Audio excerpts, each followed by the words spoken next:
Dad asked...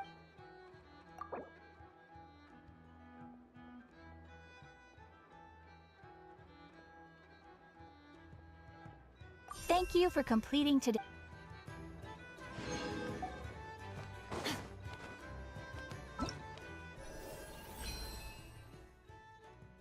What?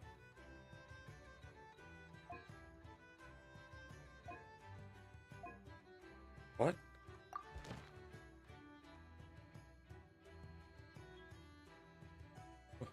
Oh.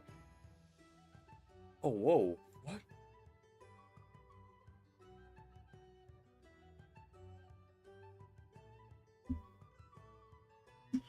Hold on a second.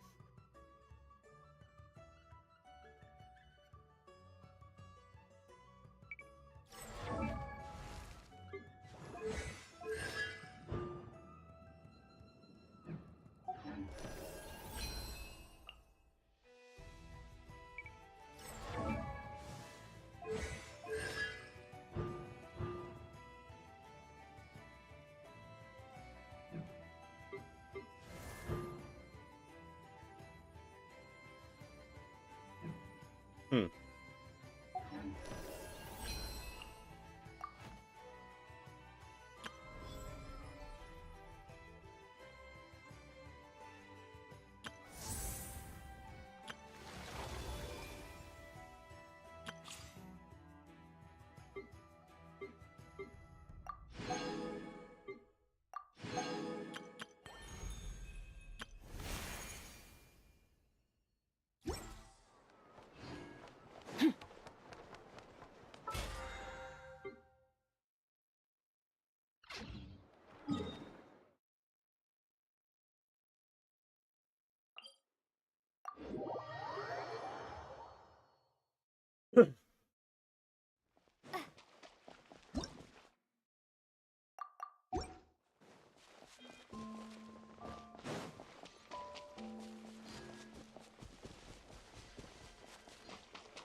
Huh?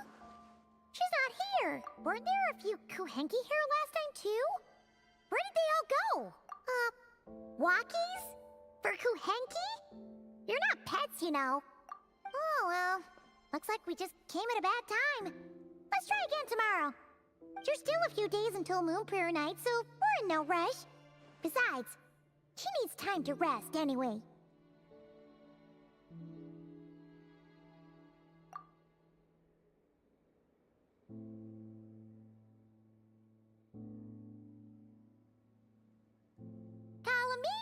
Are you back yet? Oh, how strange. Looks like she still isn't here, right? It's not like her to spend so much time outside, especially since she's worried about attracting unwanted attention. What about Luonatar? Luonatar, you there? Hey! Do you know where Kalambina went? Sorry, didn't understand. But if you know where she is, could you take us to her? Yeah, that's even stranger. What about him? Oh, that's not good news. They change color when Kalambina gets weaker, right? And they look super pale right now. Good idea. She might know what's happening.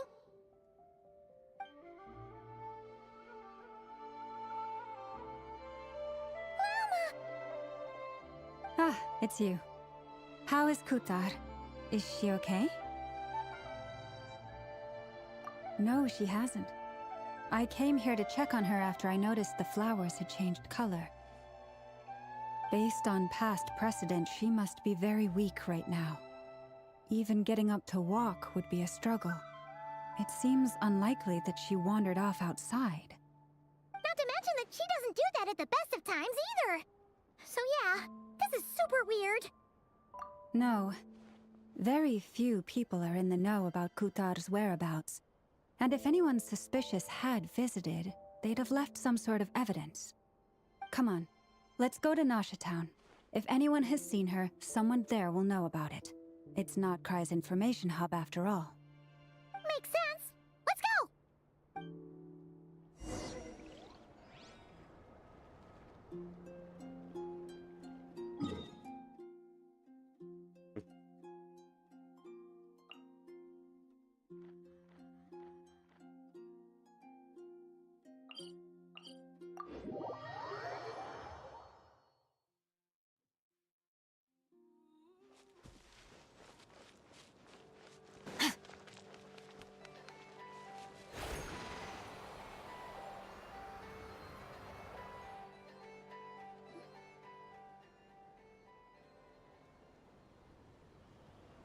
moment. Is it just Paimon, or is this stall kind of suspicious? It's never been here before, right?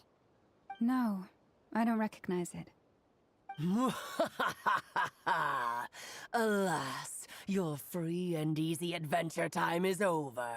Now, prepare to face the final boss of Nod Cry. Whoa! Where'd that voice come from? Not sure, but it's definitely hostile.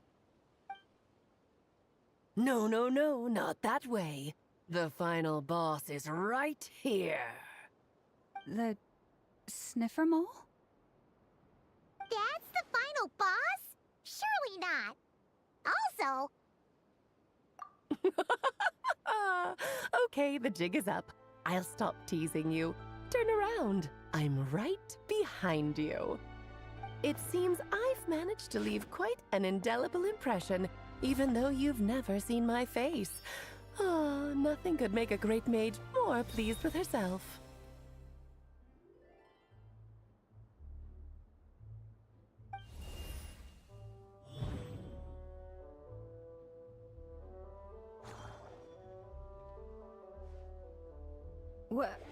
What is going on?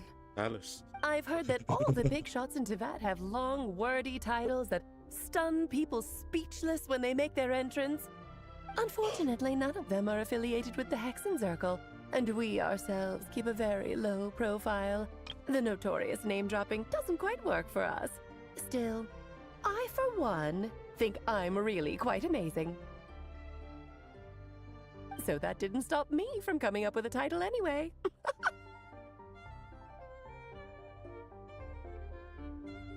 Alice! It's really you this time? Not a lantern or a Dodoko, but Alice in the flesh? The concept of a That's hat. right. So, what do you think? How does it feel to finally meet me? You look like... Oh, that's the first thing you thought. A little surprising, but that actually makes me very happy. Because that means that when Klee grows up, she'll be just as stunningly beautiful as her mother. So she's a friend of yours? Kind of. This is actually the first time we've seen her in person. I see.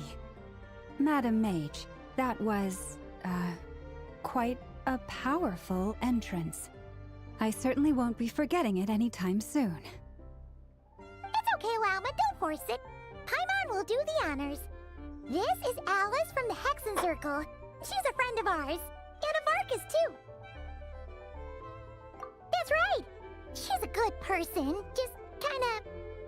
unpredictable. Well, what is the human heart if not unpredictable? Hmm? If we could not do as we please, how would we differ from machines? I am Lauma, Moon Chanter of the Frost Moon Scions. It is a pleasure to meet you. Oh, I know. Before you got here, I spent a good, 15 minutes getting up to speed on Nodcry's present situation. In other words, I've read the whole in the last episode part, so we can skip the pleasantries. Fair enough. Well, Miss Alice, I can already tell that you have quite a unique personality. You'll get used to it. Paimon sure is. So anyway, what are you doing in Nodcry, Alice? Oh, I thought I told you already. This time, I'm the final boss. And what a formidable foe I shall be. Powerful, confident, decisive, and good luck finding my weak spot. You will never succeed. Oh, drat! My one weakness, and you found it in an instant. Fate has been dealt a devastating blow. Thus falls the great Dodo King. Why are you playing along with this nonsense? For funsies, of course. What's wrong, Paimon? Are you disappointed in me? Am I a gigantic letdown? No, it's just... you seem like a busy lady. And this is the one time you've shown up in person. Paimon figured it would be for something more high stakes than just goofing around. You're quite right. I'm here in Not Cry because something big happened. Something big enough it caught the attention of the Hexenzirkel. It concerns the 3 moons, Tevat's borders, and of course, the moon goddess you are currently searching for. Kind of. Why don't we discuss this over a pot of tea? My main reason for coming on this trip to Tevat was, of course, to have some fun. But I do technically have a job to do as well, namely, maintaining the stability of Tevat's borders. I'll skip over the complicated parts, but to sum it up, abyssal energies are all that lie beyond Tevat's border. We'd find ourselves in a real pickle if they ever made it through. And the phantoms you've been seeing are a sign that the border has been disturbed. Ah, no wonder they tend to show up around Moon Prayer Night. Is it because the real moon is now so close to us that its power can cross the border? In part, but only a negligible amount passes through. Just enough to influence the verdant crests and so on. And as you've noticed, there has been an unprecedented number of phantoms appearing this year. The influence of the moon beyond the border cannot explain this. No, there is another far greater factor at play. The trilunar syzygy. A trilunar syzygy. Eons ago, before the heavenly principles came to Tevat, it was the then 3 moon goddesses who controlled the laws of this world. Oh, that's exactly it! The 3 goddesses split these powers amongst themselves, promising never to consolidate them into one singular body. This was meant to keep the world stable. But, fast-forwarding to the present, the eternal moon's marrow is with you, while the iridescent moon's marrow, which should never have appeared in this world, has been retrieved. Add that to the presence of a moon goddess in the flesh and... the power of all 3 moons is gathered here in Notcry. There hasn't been an event like this since the War of Funerary Flame. And it's having a noticeable effect on Tevat's borders. Because I wish to give my darling daughter a peaceful, sunny environment to grow up in. Is that a good enough reason? Kinda sounds like you're dodging the question, but it does make sense. Well, that's one reason anyway, and the most important one. The others are a little complicated to explain. For instance, cleaning up after dearest Miss R. Albedo could tell you more about that if you're curious, but right now, I have a more important question to ask you. Why are you collecting the moon marrows?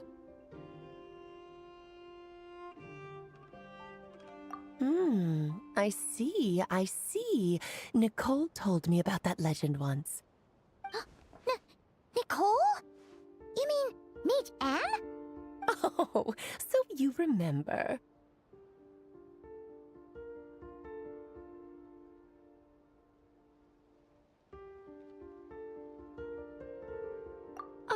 Yes, of course. That was a story about fate, her area of expertise. But back to the story of our dear moon goddess. I'm afraid her intended method of returning to the moon is unlikely to work anymore. What does that mean? She may be missing, but she hasn't gone anywhere. She has disappeared. Once long ago, a damsel who lived here walked the lap at the Divigagu. Ayoka Kabibi. My body is so heavy. Wait, no. It's my mind that's heavy. My arms and legs are as light as a feather. What's happening to me? I feel drowsy, like I've been asleep for too long. Is it daytime or nighttime? Is the moon out? I think I'll go for a walk.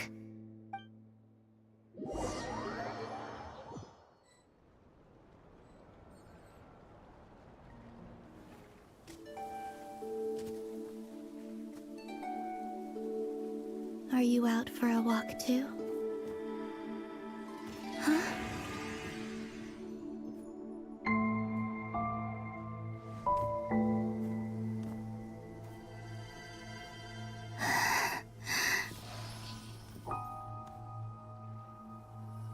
The day has come at last.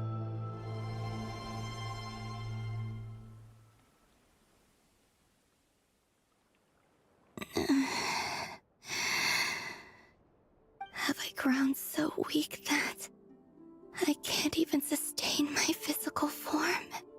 But Moon Prayer Night is nearly here. I was so close to returning home. Death is near. Is this how it ends for me? Will I return to the moon after I disappear? Or... I don't want it to end like this. So far, at least, I still exist. Even if not physically, I can still feel. But as my power wanes, I'm sure that too will fade. I suppose I might take one final look at this world. The world where I was born.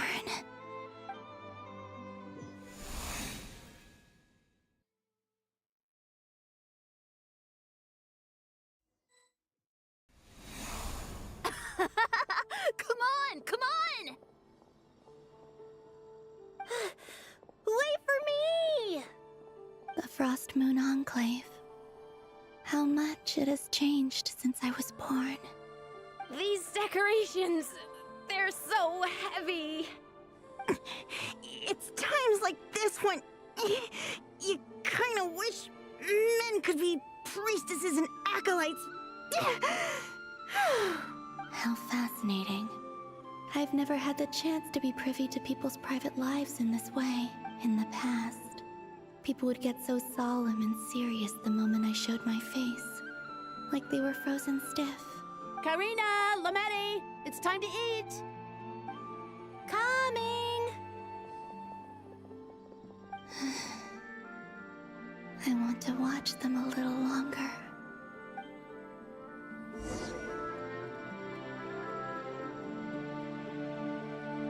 What? Oh.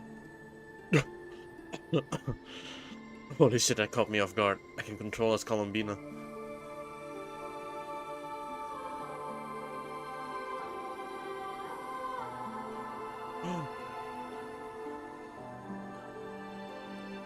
There's a dash.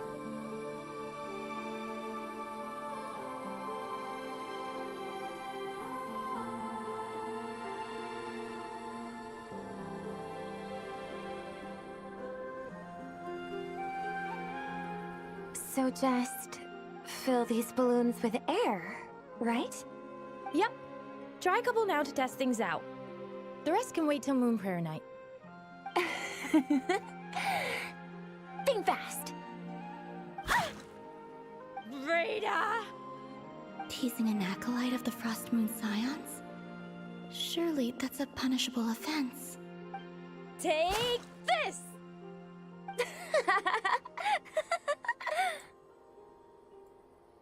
Huh? All right, enough horsing around. Lady Lauma gave us a task. We should get back to it. Oh. The task is just to check that the balloons don't leak, right? Doesn't matter if we fill them with air or water. Yeah. All of a sudden, she's all... Oh yeah, okay. All of a sudden, she's all back in my days. Okay, you got me there. And you got me there. But still, we can't use all the balloons before the festival even starts. We won't use all of them. And as long as Lady Lauma's trusted acolyte doesn't snitch, this can stay as a little secret between friends. A couple more can't do any harm, right? Hello, whose name I actually can't read. I think it's Vikas. Oh, you menace. Then, think fast! Welcome to the stream. Is pumping a balloon full of water really so much fun?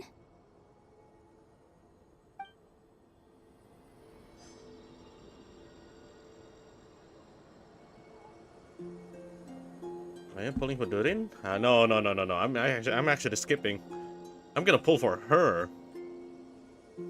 Hey, read my name perfectly. Vikas. Okay, perfect, perfect. Because now in the stream they actually put the alias name the alias name instead of the main name. So sometimes it would just be a bunch of codes.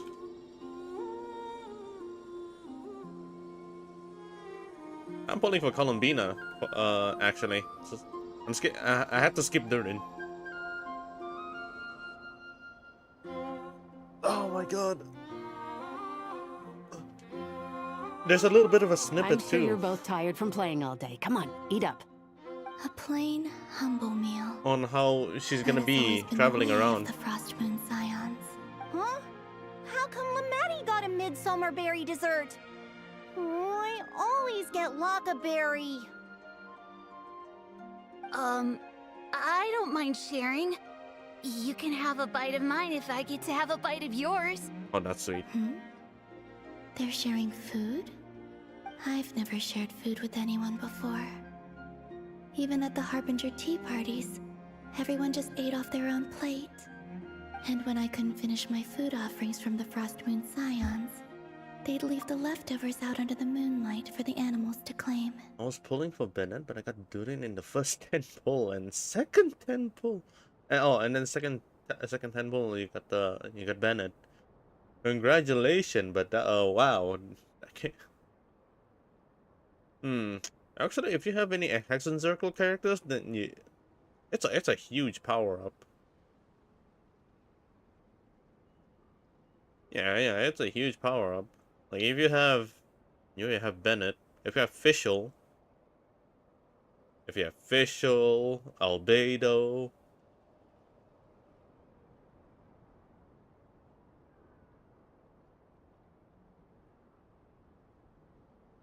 whoever that is Hexen Circle related, which I don't remember. And a friend told me C1 Bennett is best, so I tried the second Bennett. I got 20 in the first 10. Oh shit! Hey, you already set yourself for a not cry power up. Oh my god! You already set yourself up. Congratulations, and that is gonna be the last pull you're gonna ever. That is gonna be the last luck you're gonna ever manifest into the game. I think it's used up.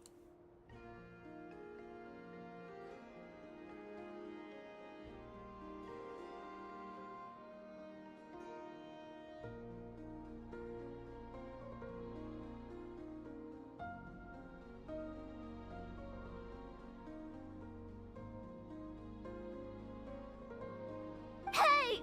That was 2 bites! Oh, then you can have another bite of mine. Oh, you too. Oh, don't fret now. Here, have some of Granny's too. So this is what it means to be family. What's the benefit? My friends are jealous? Well,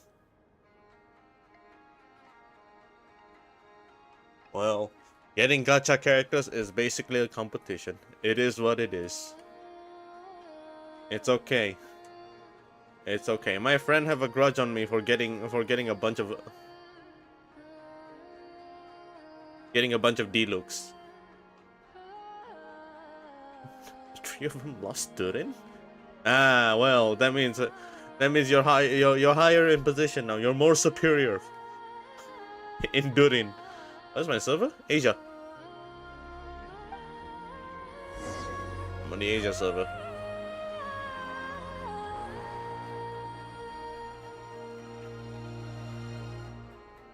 I'm seeing so much that I'd never usually get to see.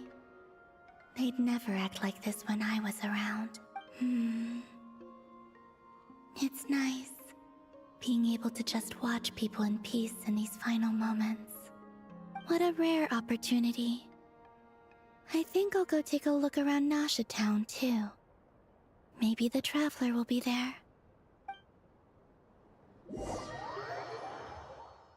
So sad.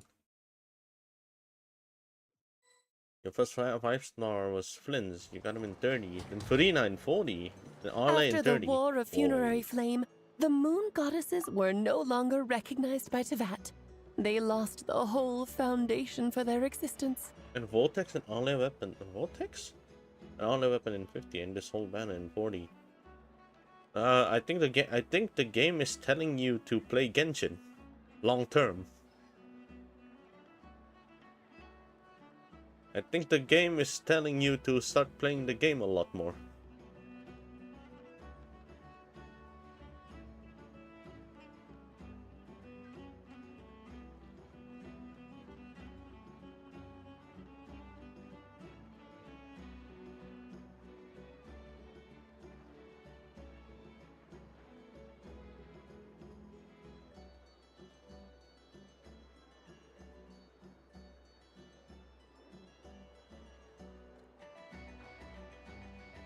Hold up, let me check something first.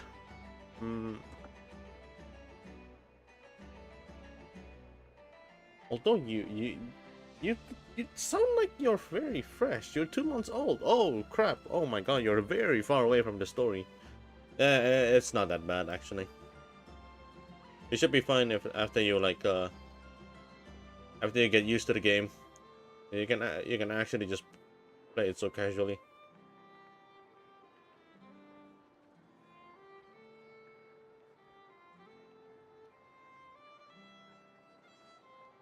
$55? Oh, you've gone far.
My build is not good, so ignore it. Yeah, I'm not gonna look at that. I'll check it later after this scene.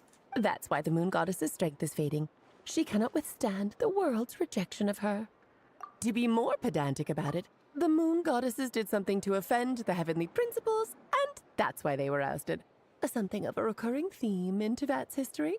Theoretically, speaking so candidly should put me in their crosshairs too, but they can't tell me what to do. I'll say whatever I want. Anywho, She even has the her moon own marrow custom energies were animation. but a drop in the bucket for her, and that battle against the Ray Hair of Solnari only weakened her further. Fortunately, it happened close enough to Moon Prayer Night when the Kuvaki concentration here is high. That's the only reason she managed to survive this long. What do you mean, fortunately? You said she disappeared. We're too late. Oh, what a headache. I thought this was all common knowledge. I guess I have some more explaining to do. Okay, buckle up. It's time for another lecture.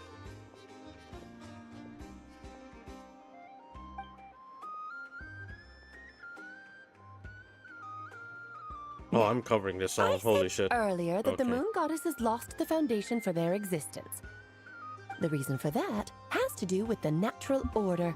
Basically, the rationale for their existence in Tevat was lost. After this talk, please check ID and send friend request. Sure, but I'm not gonna be active in this game that much, you know. I'm only here for the story, and then after that I'll grind like a very specific content. Don't expect much from me.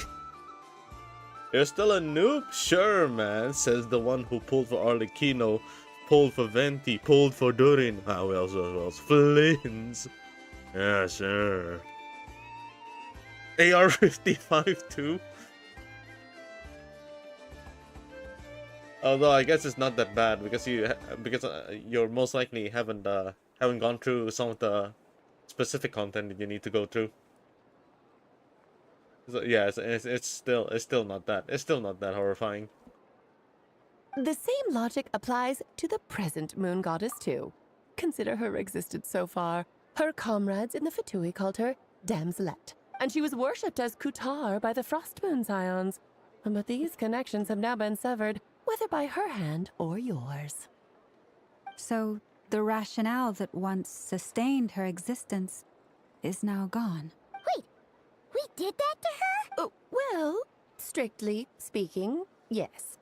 But let's not start pointing fingers, shall we? I'll only end up as the big bad villain, and that's not the kind of final boss I want to be. Of course I do. I'm only the greatest mage in the whole entire world. Now, if you wish to find your moon goddess, It's not even a there are two brag. problems we need to solve. That's not even a brag. She has her own custom animations every time she walks, every time he strolls around. She even sits down, is also customized. The greatest wizard and mage in the whole entire world. That's not a brag. That's a statement. They kicked me off, now they're ignoring me? What the fuck? You're being treated like a freaking peasant now? What is going on? Firstly, we'll need to strengthen the connection between her and Tevat, at least enough to sustain her until Moon Prayer Night. Strengthen her connection. But does that mean I'll have to rally all the Frost Moon faithful behind this? I'm afraid a bygone faith and a former home won't be of any help to her now. Do you know her name? Her name? Oh, yes. Names are very important things. A name is a fundamental concept that anchors one's entire existence. Then your first job is to find it. As a moon goddess, I'm sure she must have a name she identifies with. That's interesting. Neither Columbina nor Kutar is her true name, and she's never really accepted either of them. So, finding out her real name is enough to sustain her existence? Yes, I know it sounds like a small step, but every journey begins that way. So for now, that's all we need to focus on. The second problem is with her plan to use the moon marrows to return to the moon. Unfortunately, piercing through the false sky will take an enormous amount of power. Given her current condition, she won't be able to provide anywhere near enough power, even if she recovers her physical form. But no need to fret. Nicole's the expert in this field, and I'm sure she'll figure something out. Wait, Mage N is going to help us out too? That means we've got 2 Hexacircle mages on the case. This is turning into a pretty big deal. Actually, this is more of a side quest for me. Bruh. Girl. Like you said, I'm a busy lady, so I can't stay for too long. I'll have to return to Tevat's border soon. That's the upside you get for looking out for my little Klee. Hopefully that will incentivize you to carry on keeping her company in the future. Anyway, jokes aside, you'd better get moving. It will take quite a miracle for the moon goddess's consciousness to hold out till Moon Prayer Night. Oh, I suppose I might as well tell you where Nicole is before I leave. Off you go now. Time to meet your new friend. Oh, yes, and a little suggestion. Don't forget to mind your heads. What? I wonder how Durin's doing. I should really go see him before I head back. You really are super busy. I most certainly am. There's so many children I have to keep tabs on just in Mondstadt. Durin, Albedo, Venti, Varka. Klee didn't make the list, huh? Of course not. Klee is my pride and joy. I have no qualms about her, because she's the best child in the whole wide world. That's so cute. Klee's a little angel. I'm glad you agree. Well, all the best. See you when I see you.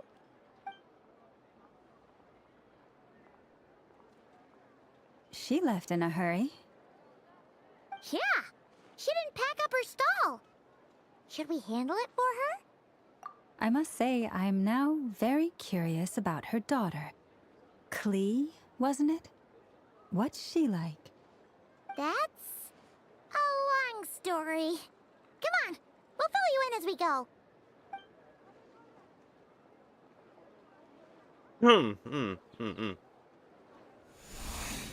Bro, did you saw Kuro release Monya and Linnae gameplay? I actually did. I actually just did. My friend sent it to me.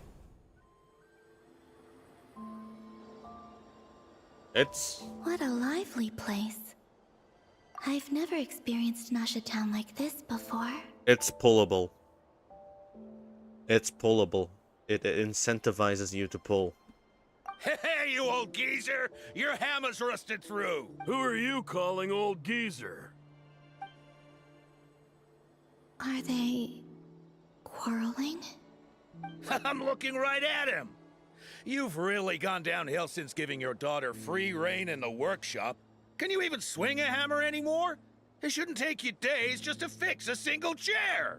You might as well use that hammer to massage my back for all the good it's doing. Don't run your mouth, or you'll get a back massage that'll put you in bed for the rest of your life.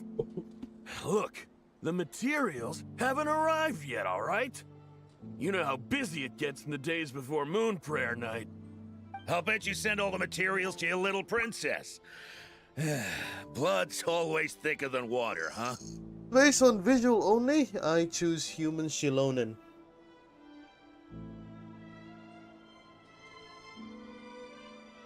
Anything that looks closely like Asuna from Blue Archive is a must pull.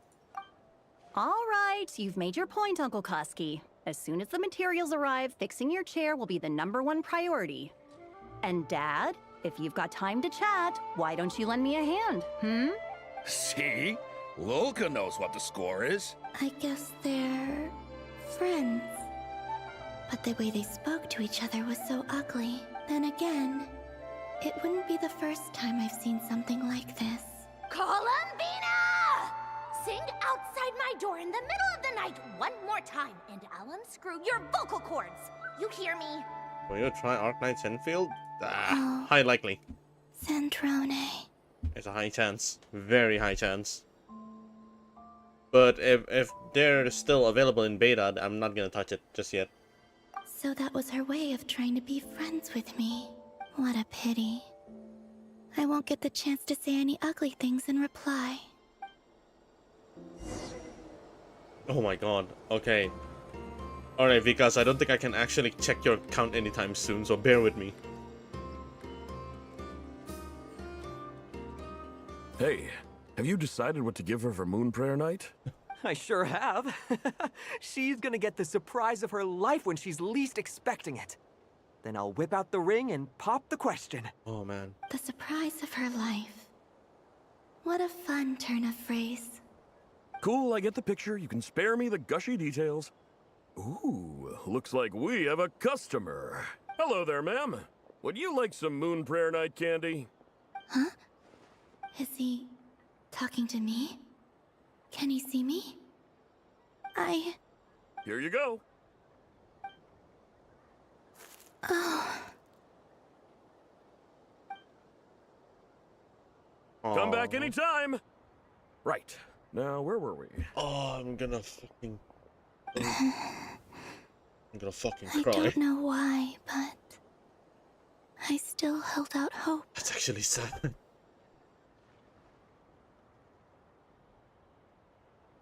The most important thing right now is to find that mage. This name thing seems super important too, but where do we even start looking? I'd better go pay the Fatui a visit.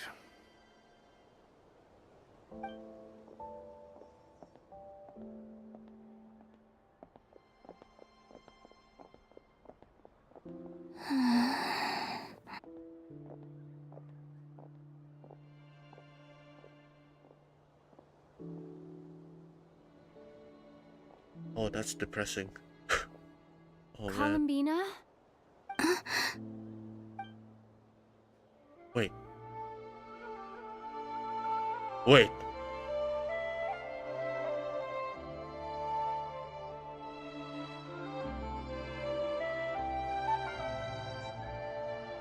Traveler? Let's go! This is no time to be spacing out!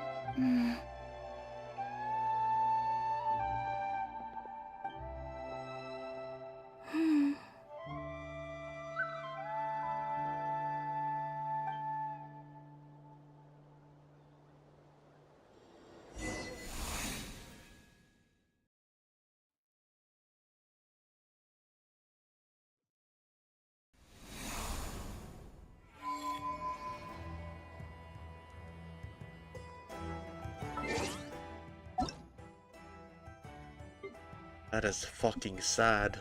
Holy shit.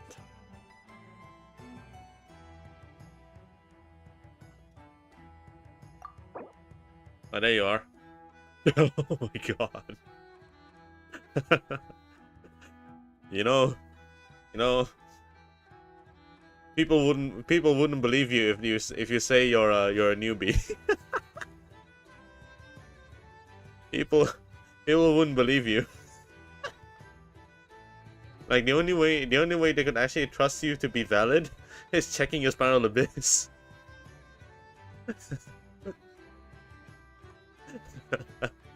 This guy is 2 months old, by the way. He's 2 months old, and this is his adventure rank. And these are the characters that he pulled. He won 50-50 on.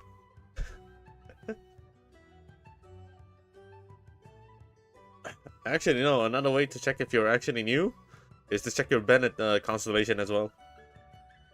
The motorcycle Linnea used in gameplay will be the basic mode of exploration, not an exclusive skill of her. Aww. Actually, no, I think it's fine. I'm guessing the area is gonna be super huge.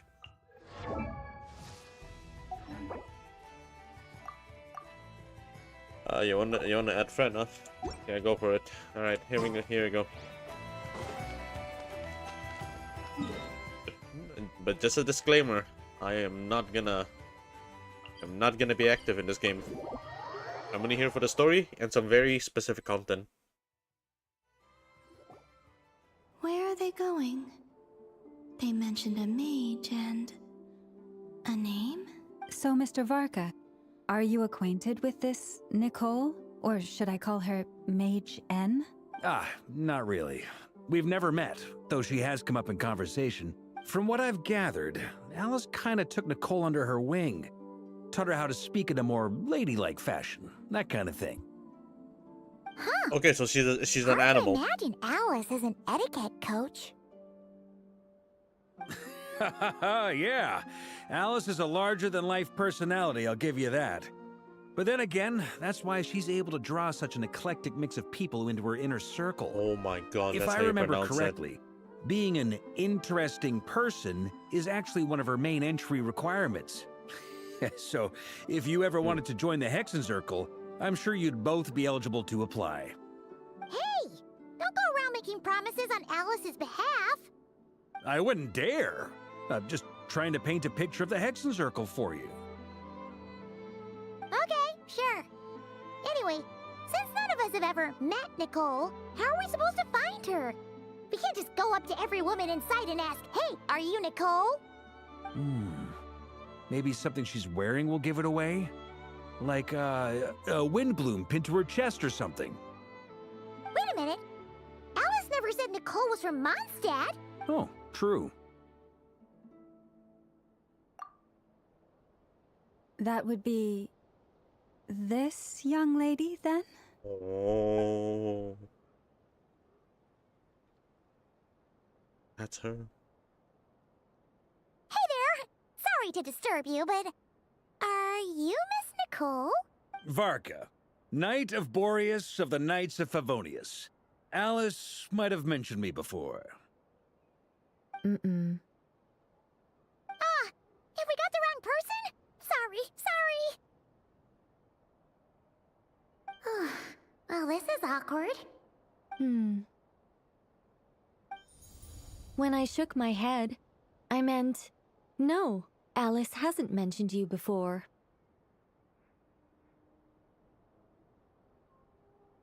What? Huh? Where is this voice coming from? Wait. Telepathy? My apologies. For certain reasons, I am unable to speak. This is the only way I can communicate with you. It might take some getting used to, but I hope you can understand. Hey, it's fine. I'm more shocked by the fact that Alice never speaks about me. I mean, As for you two, we have crossed paths twice before, but it is nonetheless a pleasure to finally meet you. You forgot that she's mute? I actually did. Actually, I lost. I think it went over my head that she's mute. Somewhere I missed it. It's really you! Thanks for all your guidance in the past! So she's using Wi-Fi to communicate. You're quite welcome. This time, things are different. We have reached the unwritten pages of the story. You might say that we stand at the crossroads of fate. Now then, allow me to formally introduce myself. My name is...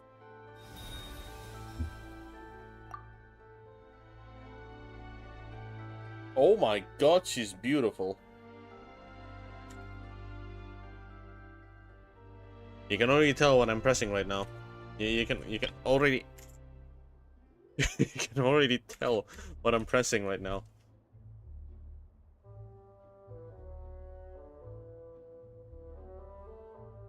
Oh my god, she is beautiful.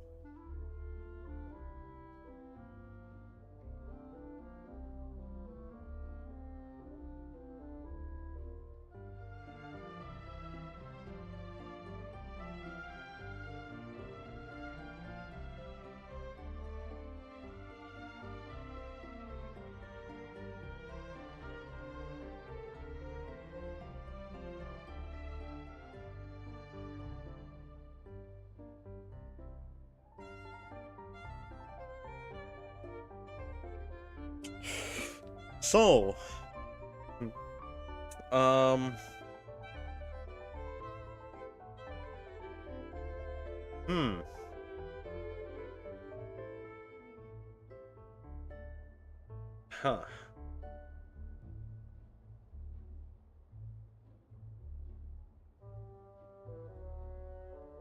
Fuck. I got. I.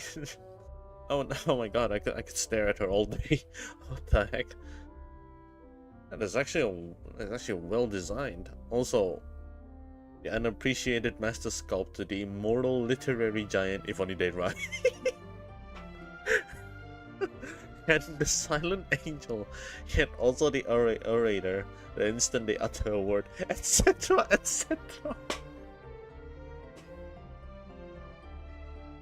In summary, to remain silent is to be the observer of the world. Literary giant, if only they'd write. What the hell is this title? No, stop! Alice! I can't believe it!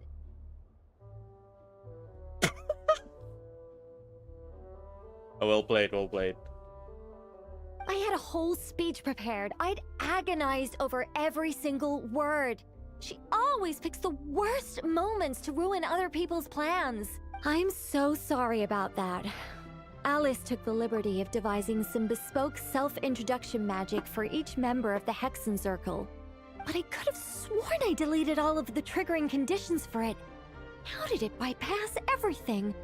Oh gosh, this is so embarrassing. This is a very different side of Nicole than what we're used to. Is she not used to face-to-face interactions? Don't worry about it. We've seen that introduction magic once already, so it wasn't too much of a shock. Please go on, Miss Nicole. We'd love to hear what you have to say, or, well, communicate. Huh? Are they talking to this lady? But... Will you all promise to forget that horrendously embarrassing introduction? sorry, embarrassing. When?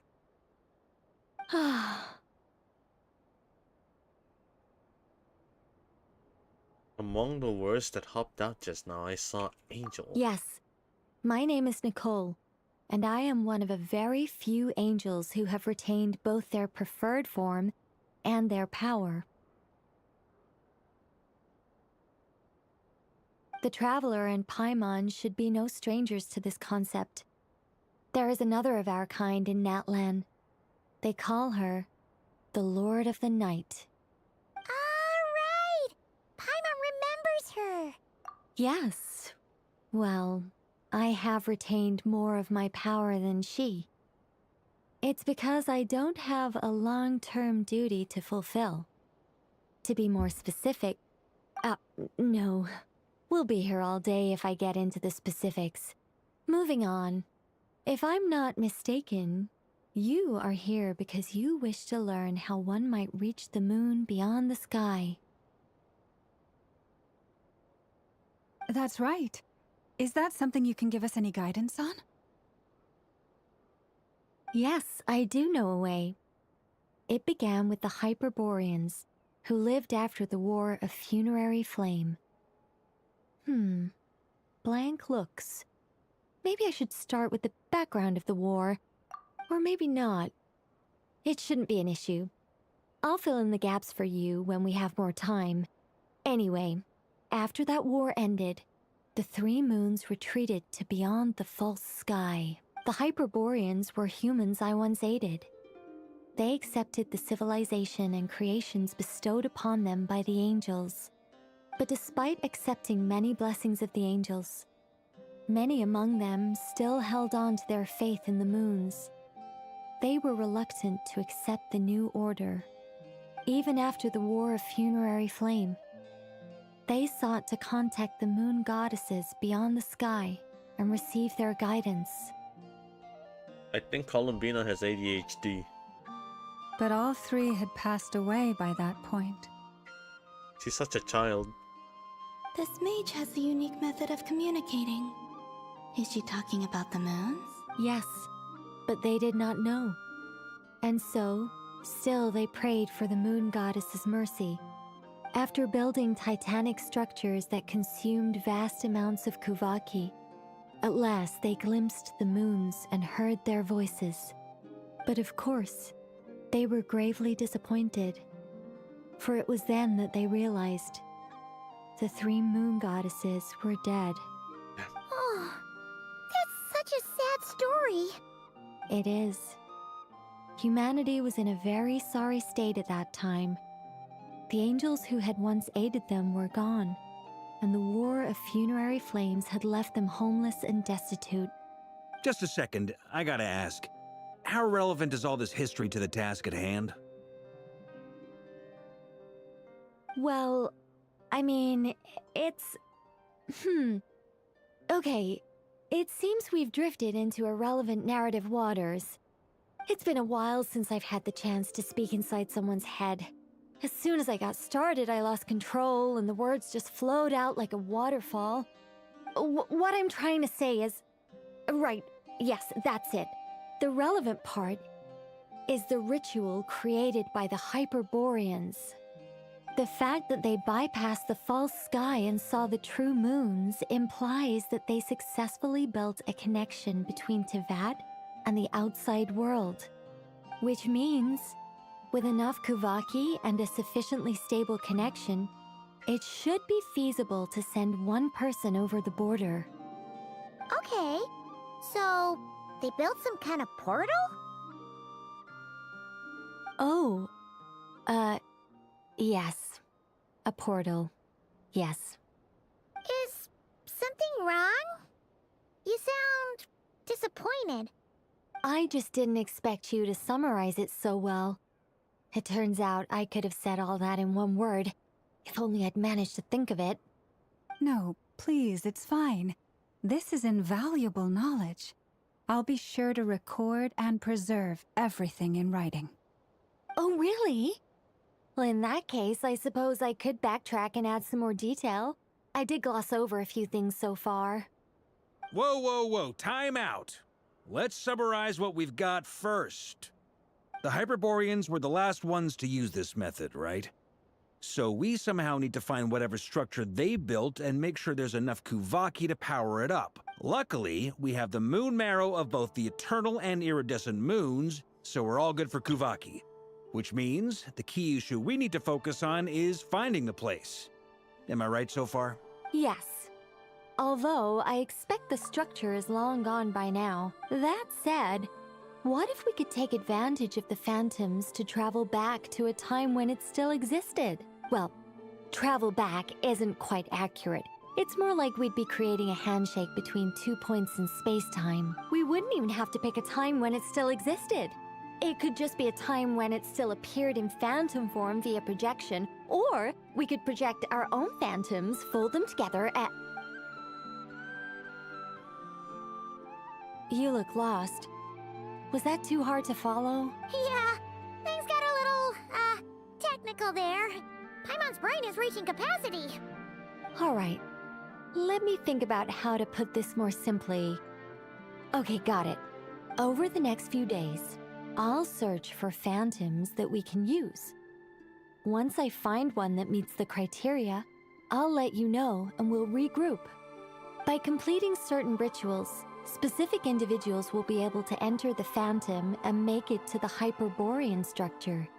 If everything checks out, and it looks feasible, we'll just need to wait for Moon Prayer Night, and we can send the Moon Goddess back home. I'm really skimping on the detail here. Is this making any sense at all? I think so. For now, we'll just wait to hear from you. Yes. Basically, yes. Great. Counting on you. In the meantime, we'll focus on finding the Moon Goddess's name. No, she's pullable. My name?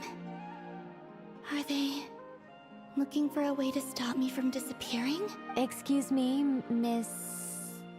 Go on, Miss Nicole. This conversation was a little all over the place. I didn't catch your name. I am Lauma, of the Frost Moon Scions. Ah, I did wonder. I noticed that you listened very intently when I spoke about Hyperborea and the moon's history. If you'd be interested, I'd love to visit you this evening and go through it again in greater detail. Also, if you were serious about making a record, it would be too risky to simply write down the raw details as is. I would suggest some tweaks. Maybe rewrite the stories as fairy tales or fables, perhaps even prayers. Anyway, we can cross that bridge when we come to it. So, see you later then? Oh, and no need to prepare anything. Just a cup of tea will do. See ya! She seems friendly. It's just... It's so nice to find someone who's actually willing to listen. I've been dying for a chance to finally go through all this systematically from start to finish. Any longer and I'd probably start forgetting it. Now Paimon gets why Alice told us to mind our heads. Ha ha ha ha! What did I tell you? A lot of quirky people in Alice's orbit. Now then, the next order of business is... where do we start looking for the Moon Goddess's name? Oh wait, it's actually a little bit terrifying. So Svetlana can do that, but it's one specific person. It's the Traveler. But Nicole just casually do it with 1, 2, 3, 4... 4 people in the group. I mean, she can actually do a lot more. They're that powerful. Svetlana Wi-Fi is like one singular person. And Nicole just did it so casually with a bunch of people. A fucking internet. Wow. Huh. Hex and Circle. People are just built different. Maybe the rest of what Nicole has to say might give us some clues. Once I've heard her out, I'll summarize the salient points and share them with you all. I'm also inclined to review our other documents. Yes, our faith was first established by our Hyperborean ancestors, but many of the more factually accurate records are from after Kutar's birth. Sounds like we're gonna follow Kalabina's journey through Teyvat, huh? In that case, We'll start by heading to the Frost Moon Enclave. Sounds like a plan. Take this with you. I'll see about getting in touch with the Fatui. It'll probably just be Arlecchino and Sandroni again. They're the only ones who would want to help. Thank you, Mr. Varka. Don't mention it. Honestly, I'm more comfortable dealing with the Fatui than prying into the details of a young lady's childhood. Catch you later. I should follow them, just in case there's some way that I can help.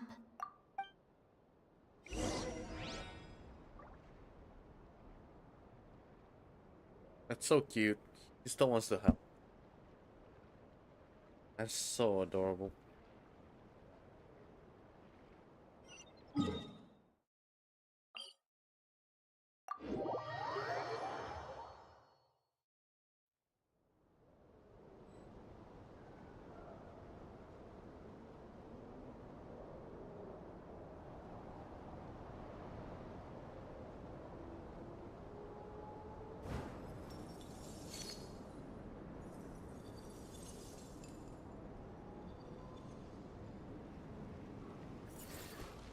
Children should not be exposed to such nonsensical stories.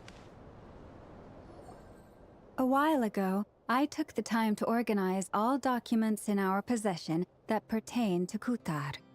What you see here is the material I consider reliable. You're saying there's unreliable material too? Yes. Most of the information we have was transmitted through an oral tradition. Inevitably, some of her stories were mythologized and deified over the years through countless retellings. That's why I organized them into reliable and unreliable. There's no sense seeking answers in history unless we can ensure the veracity of the historical record. Makes sense. All right, let's take a look through.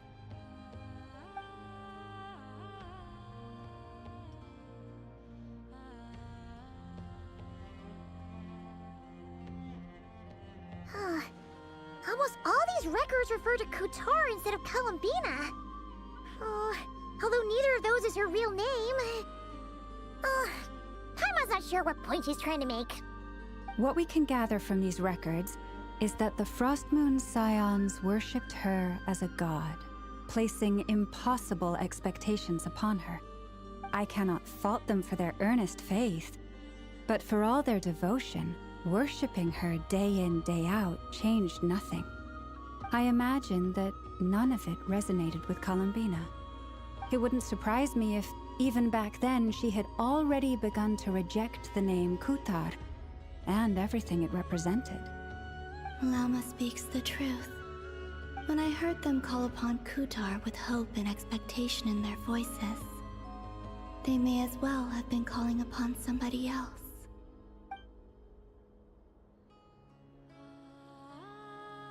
Well, that's a bit complicated.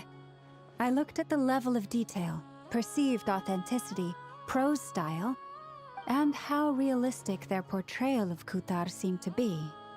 Amongst the Frost Moon Scions of today, only I know of her existence, and I alone have spoken to her face to face. As such, I know that there are certain things she simply would never do. That being said, I have sensed some changes in her lately. Changes? Me? Seems like this is getting us nowhere. For what it's worth, why don't we check the unreliable sources too? Sure. Give me a moment.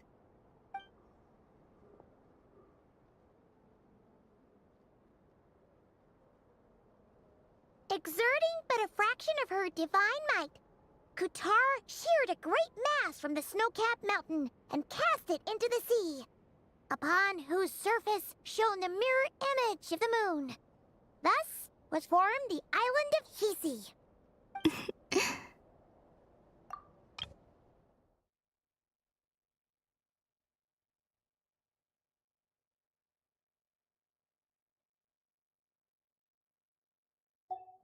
You're right. That doesn't even begin to pass the sniff test. The 3 moons are not but lies through and through. Only one moon has ever shone for us, and Kutar is her name. The vast majority of ancient texts are filled with fanciful tales like these. I trust you understand my criteria a little better now. Kutar did not speak, merely gazing into the distance in silence. And where her gaze landed, this was her prophecy. Clearly, whoever wrote this text never even met Kutar. Otherwise, they'd know that her eyes are always closed. What about you, Traveler? What are you reading? Come on, let Paimon see. The child wished to build a wooden nest with which to shield a fledgling bird from the cold. But being so young and lacking in strength, the child could not snap the branches from the trees. Kutar was passing by. Upon seeing the child, she summoned forth the Kuhenki, who built a beautiful nest for the child. I remember that. Not knowing the meaning of Kutar's divine intervention, the child dared not to respond, and thus ran home to call their parents. But Kutar was gone. The Moon Chanter declared the event a miracle and took the nest as a relic, placing it on high for all to see. The child was named as one favored by the goddess, and was greatly respected amongst the people. Yet, no further miracles were bestowed, and this matter was forgotten in but a few years. Huh. Any thoughts after reading that?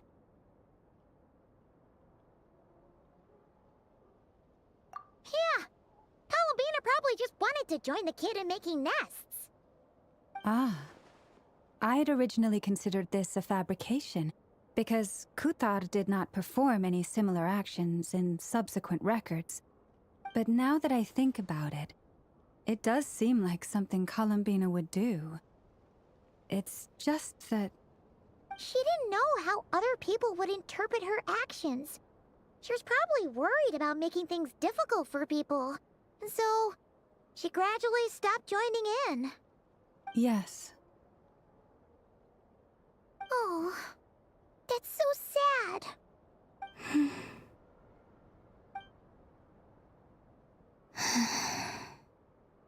And now, I can make no such gestures of warmth, even if I want to.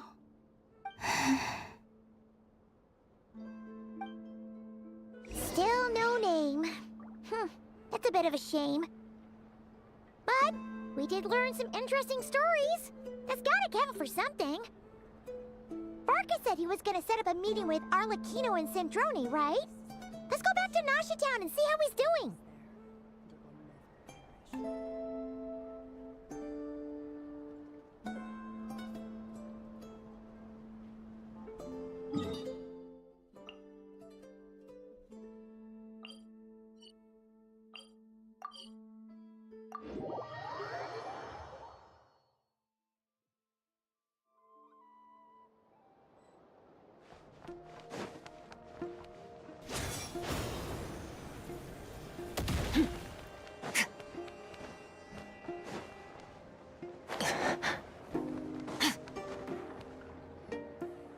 Let's see. There's Varka. Oh, and it's Durin and Albedo too. Yeah, this is pretty much the same place we bumped into each other last time. I convinced them to stick around a little longer. We were all waiting on people, so I figured having a little company would help pass the time. Ah, so you've been waiting for us? Does this mean that you've already arranged things with the Fatui? Sure does. Now you're back, we can go meet up with them together. How'd your investigation of the Frost Moon Enclave go? Well, we didn't find out Columbina's true name. But apart from that, it went pretty well.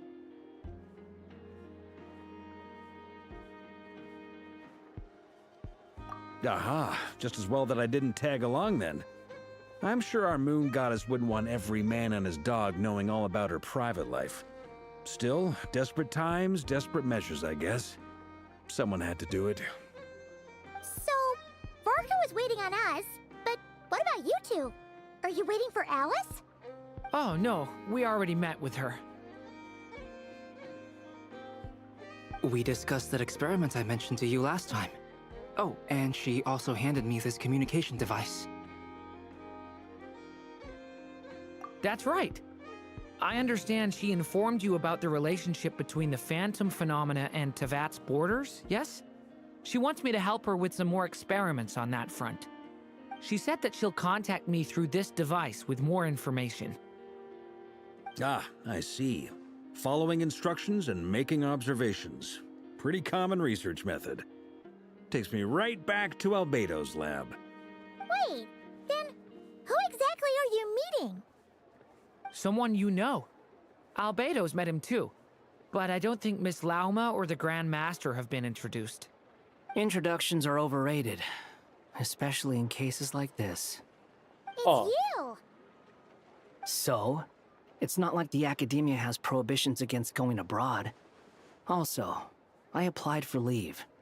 I've been writing to Hat Guy since obtaining a human form. I've already brought him up to speed on everything that's been going on He's in still Not holding Cry. the name. Hat guy? Turns out, I actually have heard that name before. Oh? Then why did you react the same way I did? I only knew the name, not the fella. But since we're all here, let's do some introductions for what it's worth. I'm Varka, Grand Master of the Knights of Favonius. Lauma, Moon Chanter of the Frost Moon Scions. And I'm a Drioche from the Vahumana Darshan of the Sumero Academia. Hat Guy. Good to see you again, Mr. Guy. I believe we last saw each other on the boat ride here. It's the guy.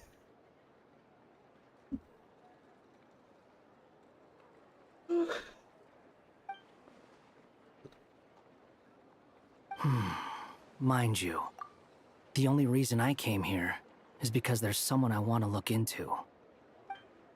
Who's that? Dottore. The Doctor, also known as Dottore, second of the Fatui Harbingers. From the tone of your voice, it sounds like there is bad blood between you. I was reviewing our archives and noticed that a lot of information about him was missing. Left a bad taste in my mouth. That's all there is to it.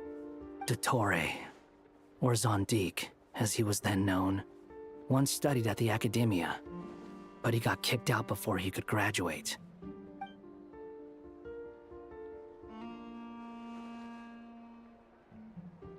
What?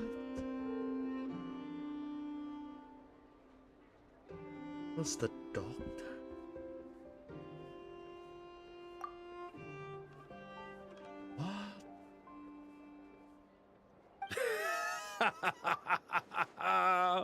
So the Tim? Harbinger's number Oh my 2 God. man is a college dropout? How embarrassing for them. Last we heard, he was planning something. We actually heard that a few times before, even coming to Not Cry. But we haven't seen a trace of him since we got here. He only appears when something interests him. For all we know, he might have left already. But the fact he did something here at all is worth noting. It'll fill a couple extra lines in his file. Why does it sound less like a file you're writing and more like a criminal record? Anyway, we were just about to meet 2 of the other Harbingers. Want to come along? You might learn a thing or two about him there. Sure. Even though they're harbingers, well, they're old acquaintances of ours, so, you know, when you talk to them, try to be... I got it. The Frost Moon Scions' relations with the Fatui remain tense. Forgive me if I do not attend. In that case, we'll continue assisting Miss Alice with her experiments. Hello, Kent. Good stuff. Everyone's having What's a up? fruitful time. All right, we better get going. I'll lead the way.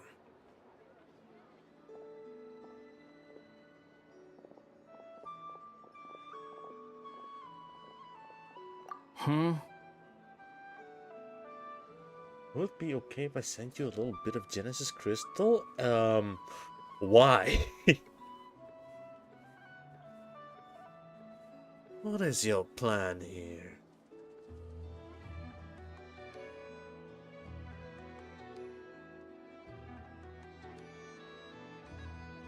I don't know. You have no idea? You just feel like trying to send it?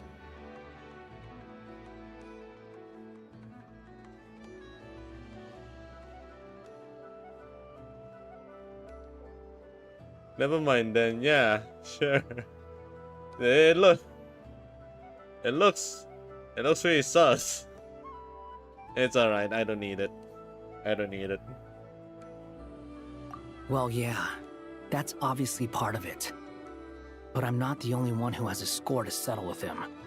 Yeah, Neither you said you, no, so okay. nor Yeah, Lesser yeah, yeah. Lord Kusanali, nor I want to see him meddling with things again. What's the hurry? Don't worry.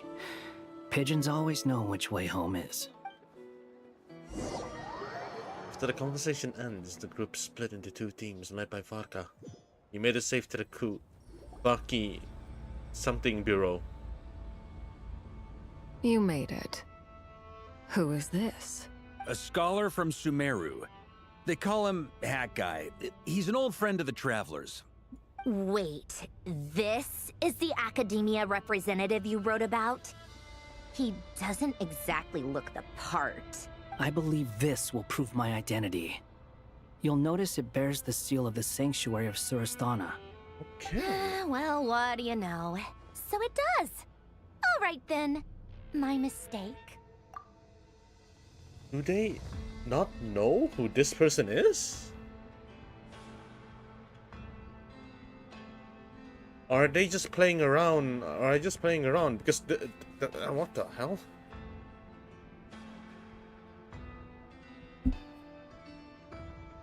Because the Wanderer here is now actually playing as a scholar for Sumeru instead of nobody. So now he has all the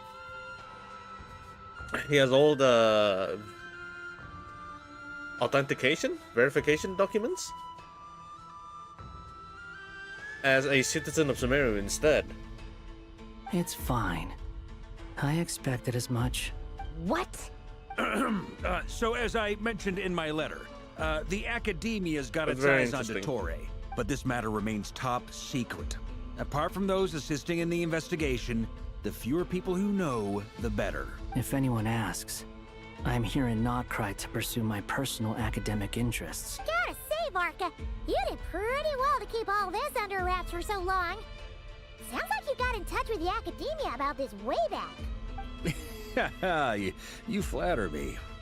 Moral Harbingers, what reason do you have to disclose information about Dottore? Where do I even start? Dottore. Remember that time we fought Rerir at Star Sand Shoal?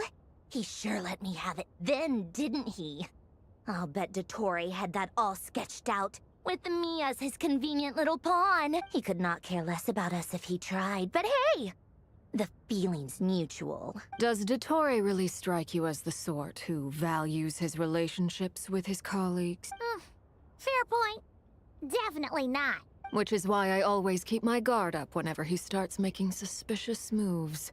To that extent, our motivations align. On top of which, I consider you trustworthy people. Now, back on topic. In the wake of the Reikir of Solnari episode, Sandrone and I grew suspicious about Dottore's complete inaction during the entire affair. So we tried to find out what he'd been up to, but unfortunately to no avail. He never lets anyone in on his plans. The more he cares about something, the more secretive he gets. Indeed. Perhaps he believes that by keeping a low profile, he can avoid trouble. But that trick isn't going to work on his colleagues. Yeah, I mean, he's been researching the ancient moon's remnants. And he's been trying to get his paws on the moon marrows. Only an idiot would believe he doesn't have something more planned. With this in mind, I returned to Snezhnaya and relayed my thoughts to Her Majesty the Tsaritsa, entreating her to have him recalled. That's pretty direct. Did the Tsaritsa agree? Yes. I made it abundantly clear that the Fatui's business in Notcry is almost concluded, and we do not need 3 harbingers in this territory. Her Majesty concurred. Accordingly, Dottore has returned at her orders. I imagine he is continuing with experiments, which no one besides he would ever have any interest in. Common sense might mean nothing to him, but he's not stupid. He knows that no good can come from opposing the Tsaritsa. Smarts alone won't get him all the way. He needs the Rooster's resources and Regrator's Mora, both of which the Tsaritsa can strip from him by waggling a finger. But doesn't he have a track record of publicly following orders while going against them in private? He probably has it down to a fine art by now. Wouldn't put it past him. We worked together on a research project once. Only briefly, but it was enough to show me that we're fundamentally different people. He has no interest in doing things methodically, stage by stage. His thoughts jump all over the place, and the moment his curiosity is satisfied, or he gets the results he wants, he disappears. The only similarity we share is that, once we set our minds on doing something, we will see it done. Whatever it takes. Oh, we definitely saw some of that in your battle with Rerir. You got so competitive. Ugh, do not remind me. Then I believe we all concur. Dottore will not simply give up. Fantastic. Now this is turning into a whole day of unpleasant memories. Ugh. Are you talking about the moon marrow stuff? He also strikes me as the kind of person to disregard experimental regulations, ruin all the equipment, and go way over budget. Then leave the first person he can find to deal with the fallout. Exactly. This one time, he was running some high-temperature experiment and the They're substance shit-talking him. exploded. But does he care? No. He orders his subordinates to open the device so he can observe the results, which causes the gas inside to leak out. That gas was poisonous. If I hadn't been there, who knows how many people might have died. And after all that, he left while I was still cleaning up after his mess. What a waste of time, he said. Waste of time? The nerve! He wasted my time!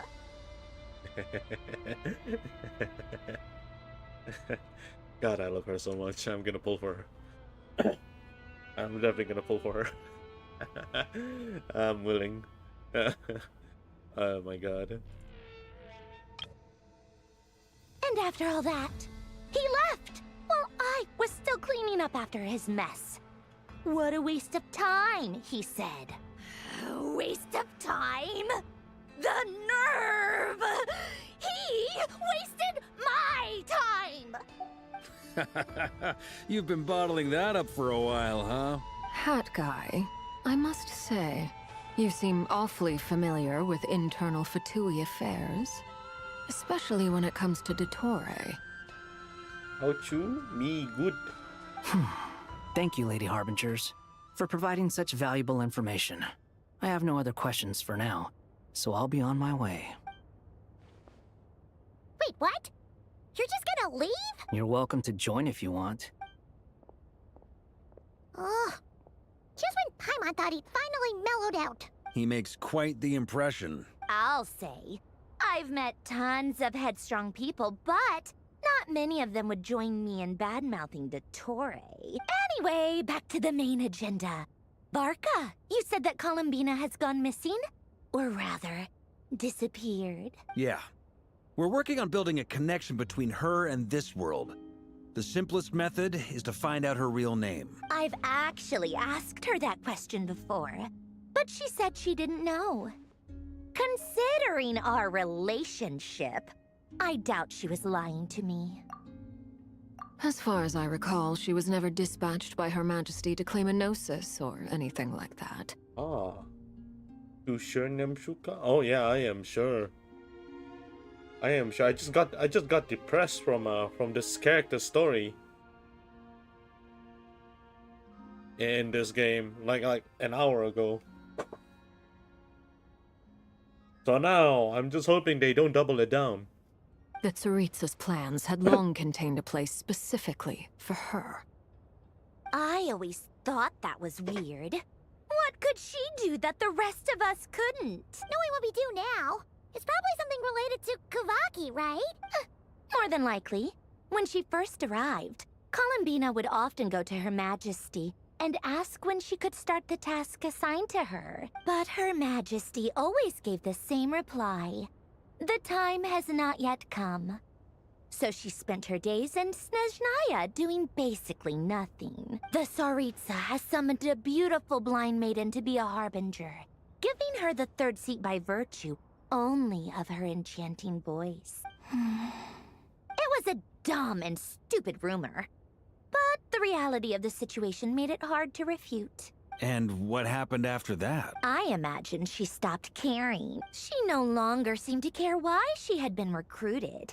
And Her Majesty never gave her any missions. So she just continued to sing in the flower garden. For my part, I was busy. So busy, in fact, that watching someone be that idol had me fuming.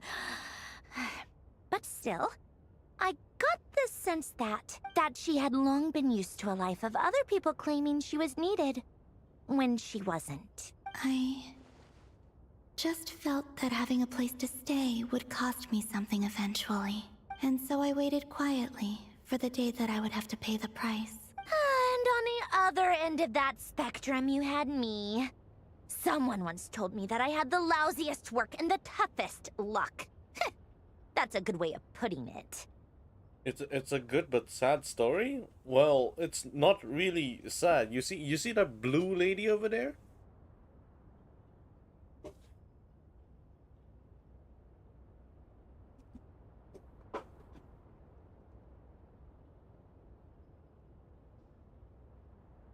Long story short, she's not really from this world, and the world is rejecting her. And now she's actually disappearing because of it.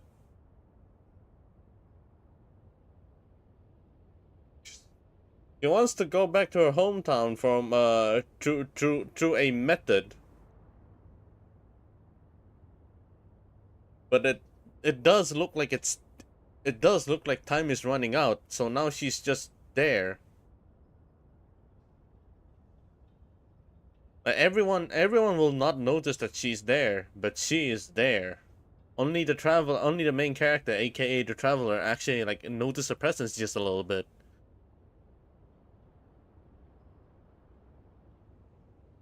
So now in her final in her final moments, she decides to come along with us. Just trying to explore around and try to find her real name. We're trying to restore her existence in the world by her connection to the world by finding her real name. Columbina is not her real name. The Kutar is just a goddess title, and a Harbinger is just a title, and the Damselet is also a title.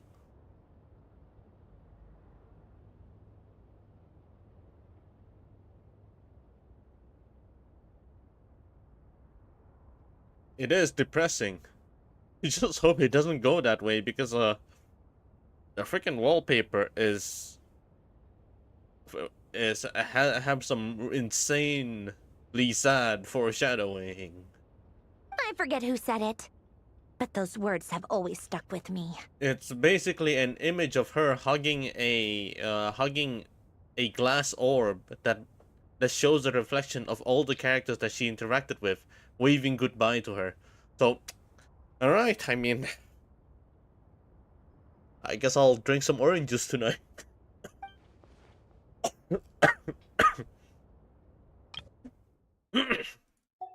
But you've done your job exceptionally well all this time. Because at heart, you are a conscientious person. What is it? Something come to mind? That makes sense. Nothing screams you are needed like your name shouted from across the town. Well, good luck with it.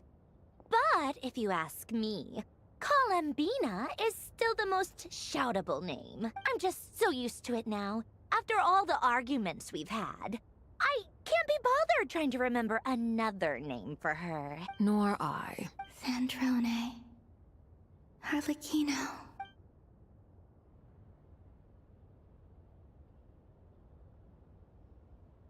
Huh! It's a Sealy! Does that mean Nicole has news for us? Ladies, I thank you for your hospitality. If the chance ever comes up, I definitely owe you both a drink sometime. I'm sure it will. You can make your own way out. Heck, you've been here enough times, you probably know your way around better than I do. Okay, time to do what adventurers do best. Follow that Sealy! Time to meet that beautiful lady again.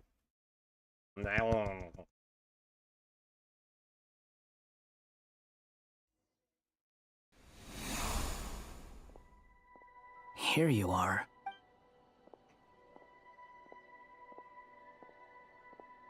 Oh, hat guy. How come you're back so soon? Did things go all right with the Fatui? Fine. Dotori's been summoned home by the Tsaritsa. Couldn't get much more than that. How about you? Any progress with the investigation? Unfortunately not. We've tried everything. Different phantoms, different locations, different points in history. But the results were the same each... Abyssal monsters roaming the land.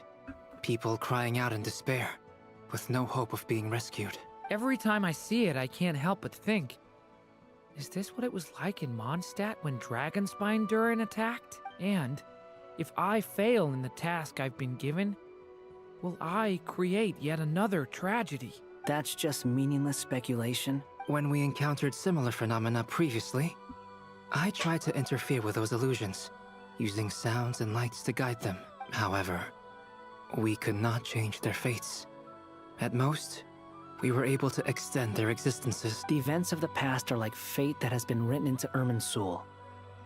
There isn't a living thing in Teyvat that can escape its past. But Miss Alice instructed us to try to find ways to change the outcome that these phantoms face. It's an impossible task.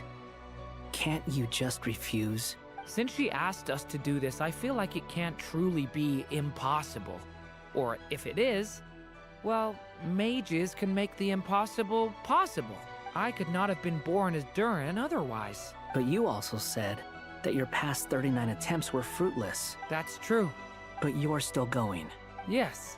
After this many futile attempts, surely you realize that you're not doing this because you still believe what some mage told you. It's because you want her hypothesis to come true. It's something you wish for deep inside. So, think for yourself about what you want to do. As long as you don't believe it's futile, it isn't. Yeah. Oh, you absolute father figure. Have you grown so much in those 2 years? They grow up too fast. Previous experience indicates that we cannot touch the phantoms, which limits the effectiveness of our interventions. If we want to clear this hurdle, we need to break this rule somehow.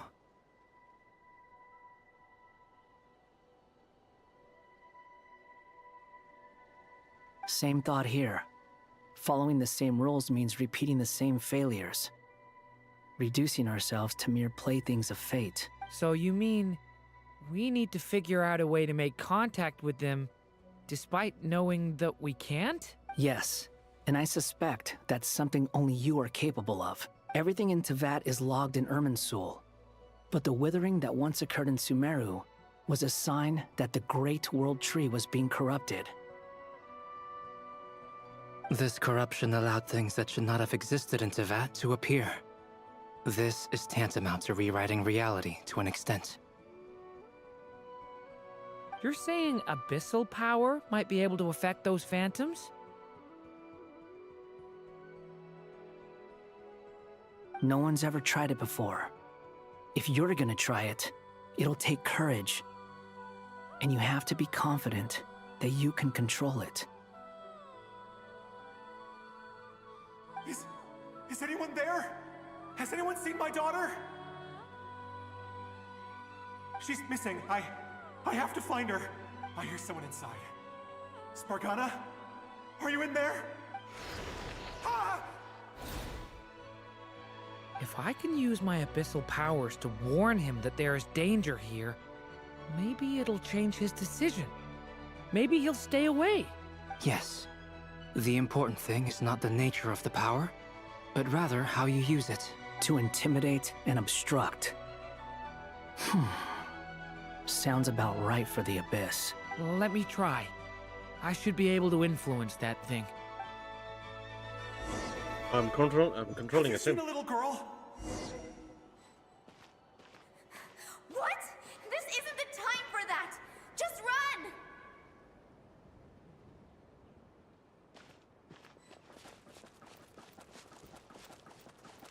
I hear someone inside.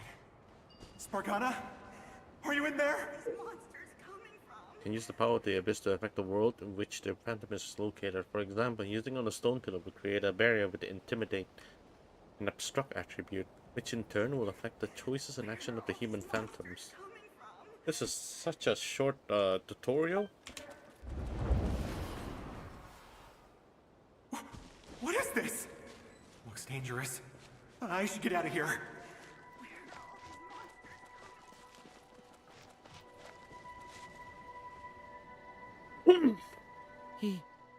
He really left.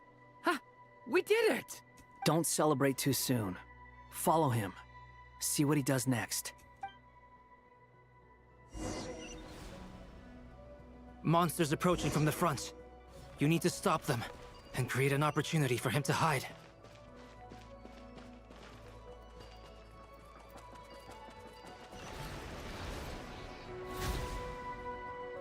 Oh, okay, I see. Help me!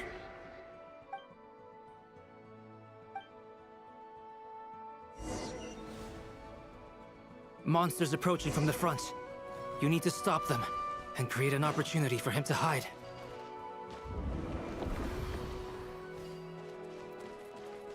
No, there's monsters ahead.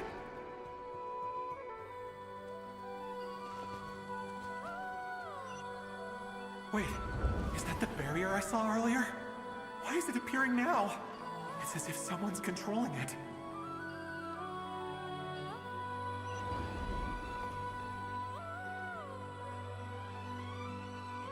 Wait, the monsters are gone. Is it safe now?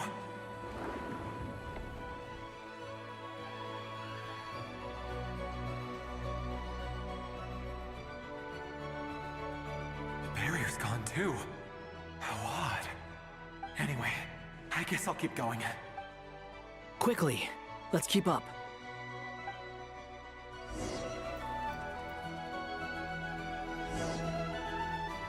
Wait, there was someone else here? Don't go any further. We've got anti-monster traps laid out everywhere. But my daughter must just be up ahead. I have to go. This way's blocked. Can also affect the Phantom explosive barrel, causing explosion that can clear obstacle and deal damage to monster. And also use it with We caution. might be able to use the explosives over there, but we need to take care not to hurt him.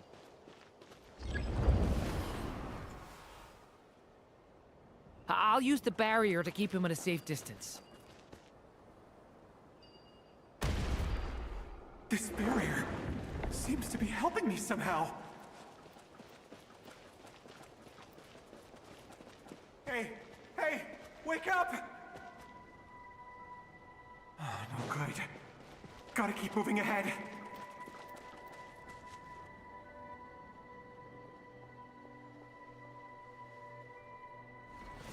So many monsters!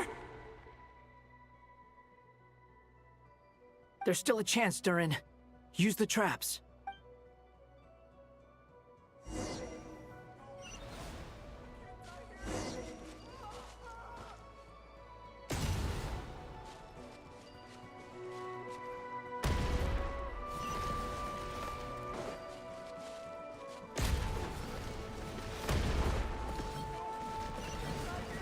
Wait, there's more?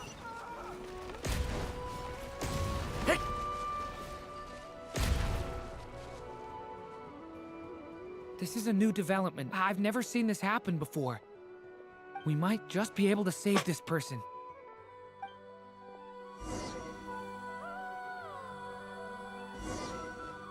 Wait, that is interesting. What a concept.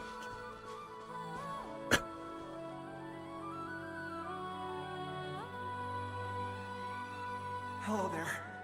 Have you seen my daughter? Spargana is her name. She's carrying a large backpack. Get out while you still can, you fool. You won't find any survivors here. But I can't just leave her here. She must be so scared right now. Sorry. Wish I could help, but I haven't seen her. You'll just have to keep looking. Okay, thank you. If I do find her, I'll get her to shelter and come back for you. Don't bother. I've got nowhere left to go. What's that noise? Monster! No, if he goes inside, he'll be walking into a trap.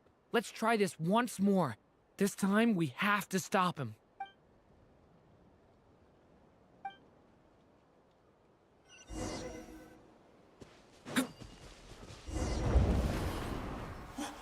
Why? How will I know where Spargana's gone like this? You know what? I'll trust this strange barrier. It's gotten me this far after all.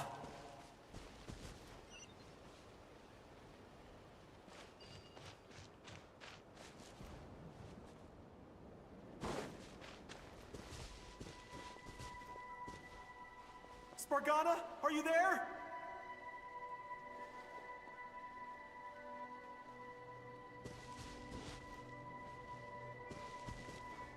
I don't know what happens if he goes there. Like, will he actually get info?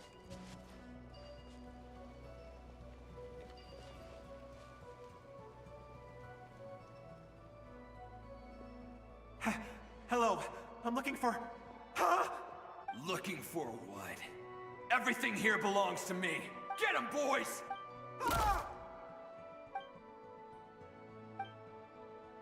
What? That's so random. Why?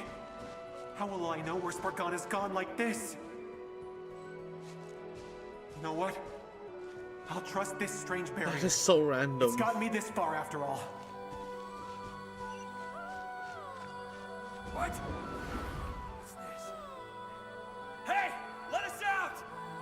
I guess I can disable. I guess I have the option to disable it. Spargana, are you there?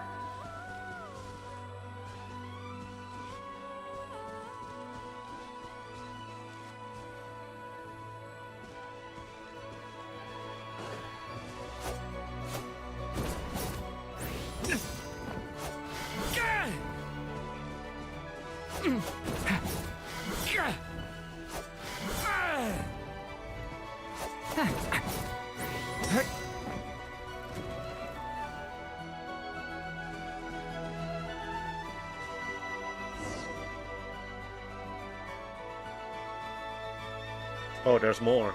Huh? That looks like one of my daughter's books. Thank you. Thank you. Yes, it's one of hers for sure. That's her name on it right there. She left her backpack here. Durin, just like last time. Use the explosives.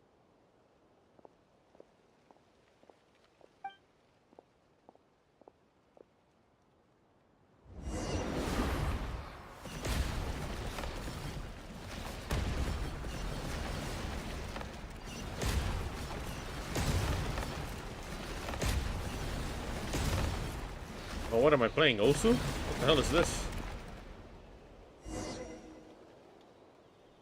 It won't work. There's not enough left. If he makes it in, he'll die. But then, this clue could be the key to him finding his daughter. It might not be the only one. Better he misses that clue than loses his life. I guess so.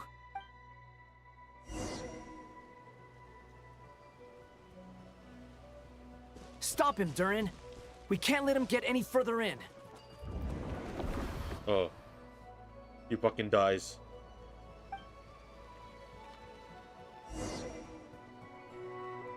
It won't work. But then... It might not be the only one. Better he misses that clue. I guess...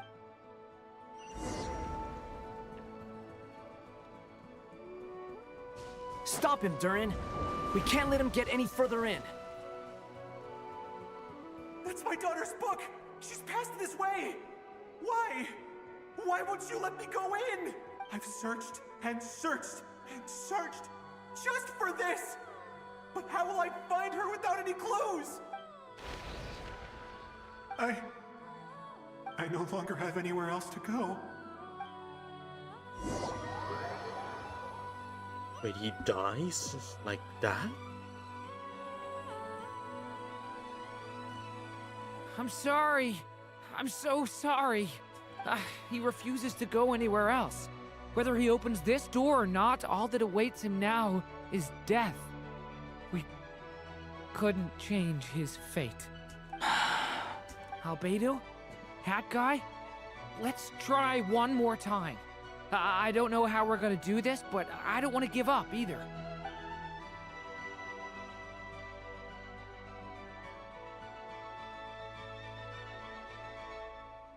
Why am I here? What's going on? All these scenes running through my head. Where are they from? Huh? What's going on? His reactions have changed. How many times have I... What's happening to me? He got cycled. Huh? Wait. Who are you? Wait, he sees us. You can see us now? I feel like I always could, but that I only just realized you were there. The fuck? I'm sorry, I don't know how to describe what I'm feeling, but you were the ones guiding me using that marked barrier, right? I haven't done anything yet, but those monsters, those deaths, they feel like memories. Like things I really did experience. I won't find my daughter. In fact, I'll ultimately die trying to find her. Isn't that right? Well, no, it isn't. Yes, it is. Even so, we're trying to find a way out of this. You've not seen my daughter either, have you? It seems she really isn't here.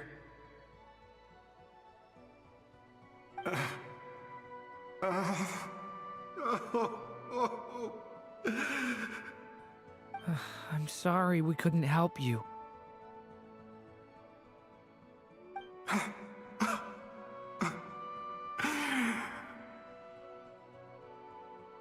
I'm just tired. Maybe this is destiny. Maybe it doesn't matter how hard I search. How long do I have left? Experience says 15 to 20 minutes. 15 to 20.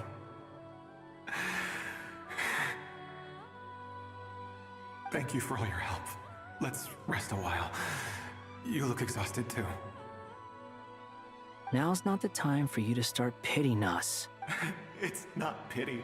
I'm just realizing that I've only got 10 or so minutes left. You know?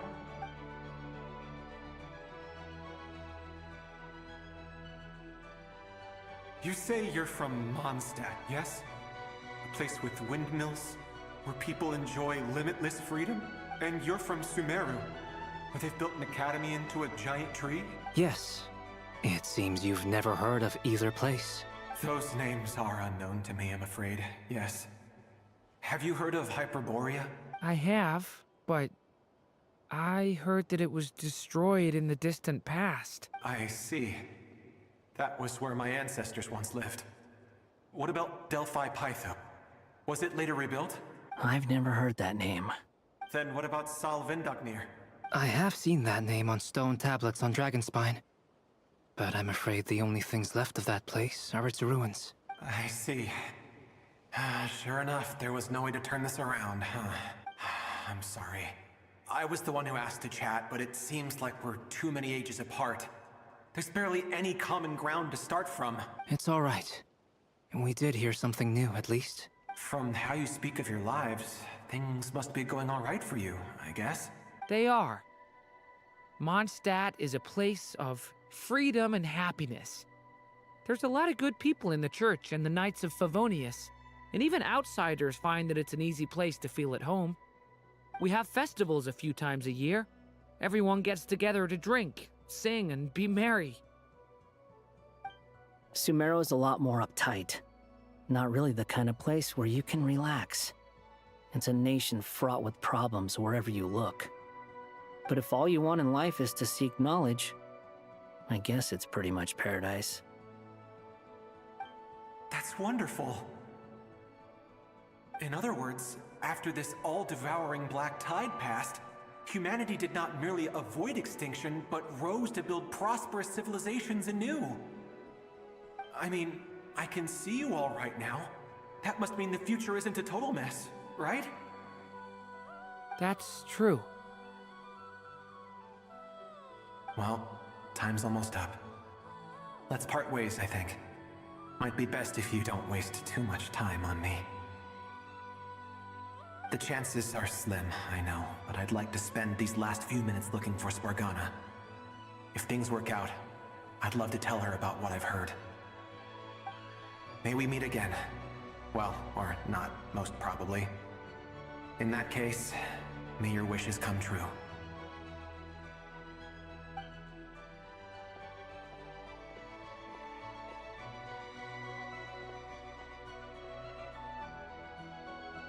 He's gone.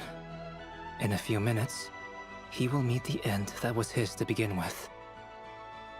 The ending of this tale did not change, but I believe that we've just made the most progress we have yet. May your wishes come true. If only it were so simple. Hat guy, could I ask you a question? You've never talked about your past. It seems complicated, and it weighs heavily on you, too. Would you be willing to tell me about it? I mean, sometimes it's better to get things out in the open. Take that guy we try to help, for instance. At least he said goodbye with a smile, right? I know about Albedo's past. Our experiences are very similar, and he created me. As for you, you're my first friend, and you've witnessed every step I've taken.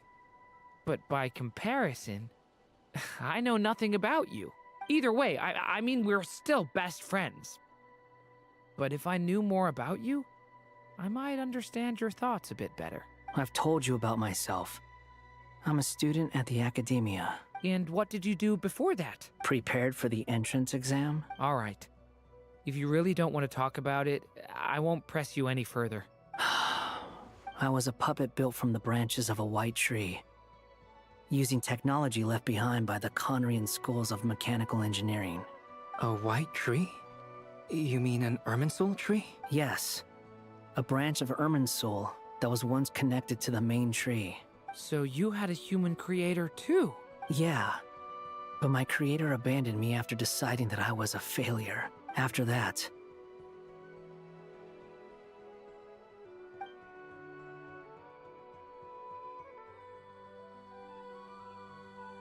Durin. Resisting the influence of the Abyss, suppressing the urge to destroy, trying to do the right thing. None of these things are easy, but no matter how hard they are, trying to rewrite past wrongs is far harder. You asked me if you would create a new tragedy if you failed. I told you there was no point speculating about that, but the real answer is, yes, you absolutely will. That guy. But at least you've got people here to help steer you away from the wrong path. So, just keep aiming towards the light. I will. I promise. All right, break time's over. Hello? Durin speaking. Hello, friends, it's me. What have you been up to, I'm detecting some unmistakable fluctuations here at the border. The amplitude isn't particularly high, but they're completely different signals from the ones before. And the scale is comparable to those I've detected previously. Alice, we were unable to save that person. However, he appears to have retained a portion of the memories gained through that cycle, and was able to hold a conversation with us. I see. Well, that is rather odd indeed. It definitely merits further attention. Could I trouble you to keep trying the same approach? I need to gather some more data. Counting on you. I should probably have Nicole come and check this out as well. Oh, what? It ended? What? What? This arc? Wait. This act ended? There you are. I was worried you might stop to collect treasure chests opened by the Seelie along the way. It would have taken you so much longer to get here. Shut the fuck up. Not a word. Another conversation I cannot hear. I am delighted to see that you understand what takes priority, and that your adventurer's instinct has not swayed your resolve. Really, I must applaud you for it. You should know. Paimon's head. Okay, I'll try and keep it short. My senses are telling me that this is where we shall find the entrance to the ruins. Oh, cool! Well, what are we waiting for? Let's open it up and see! Patience. This was a sanctuary of great importance to the Hyperboreans. A special process is required to open the gate. Oh! Like the place that housed the Eternal Moon's marrow? Okay, so what's the plan? Need us to do anything? And just the short version, if you can. Ah. All right then. I was planning to start with some background on the invention of these techniques. Are you sure you don't want to hear it? It's quite informative. Remember what you were saying about priorities? Fine. Simply put, we need 3 human representatives to successfully undergo a process of Kuvaki resonance. Think of it as a test from the 3 moon goddesses to see if the entrants are qualified, with the most recognizable qualification being Kuvaki. Pretty sure Lauma would ace that test. Oh, wait. But we need 3 people. I also have no doubt that the Moon Chanter would be qualified. But we would need 2 other people with the same constitution. Therefore, the most feasible method is not so much to follow the rules, but to figure out how the test functions and find a workaround. I've done some research, and it turns out the mechanism is rather crude. We'll simply need humans to stand before it who have sufficient Kuvaki energy within them. I'm with you so far. How do we get the Kuvaki in them? The easiest way would be transfusion. Take some Kuvaki from Nodkrai's soil, put it into the bloodstream, and get it circulating in the body. What kind of solution is that? Did Alice suggested this? So we're going to cheat on the test? Precisely. There are other methods, but this is the simplest one. Cheating the system is much easier than trying to hide from it. Huh? Sorry? Does the idea of cheating upset you, Miss Lauma? No, that's not it. I suddenly had an idea. Oh, what is it? It's about Moon Prayer Night. I figured out a way for Kuthar to join in the festivities. Huh? But as Paimon said, we need to have our priorities straight. Let's get back to the test. I'll follow up with Nefer on the festival arrangements. Oh, okay. Anyway, is this really the best method we have? A Kuvaki transfusion sounds dangerous, no matter how you slice it. If you think that's dangerous, wait till you hear the other methods. I'd be more than happy to go through them if you'd like. There are several. No need, we're good. Let's go with this one. Very well. Kuvaki transfusion it is. Now, I should mention that the risks can be greater or lower depending on individual compatibility. It would be rash to simply infuse the Kuvaki and hope for the best.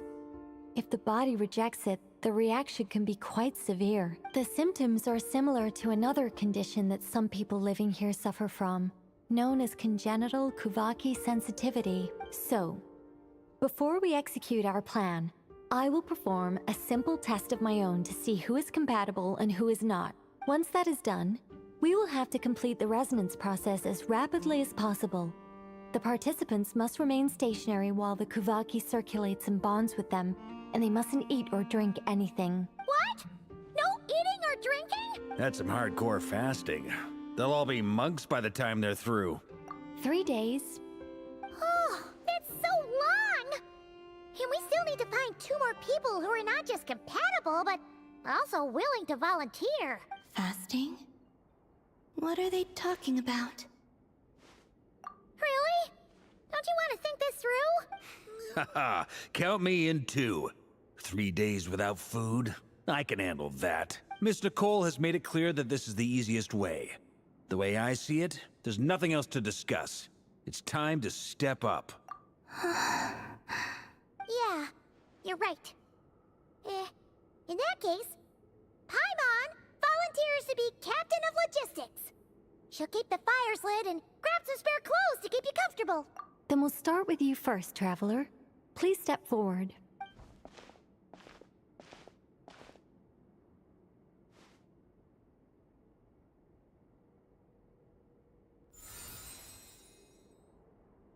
How's it going?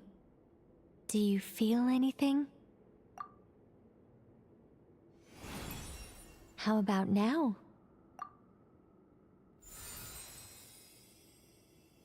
And now?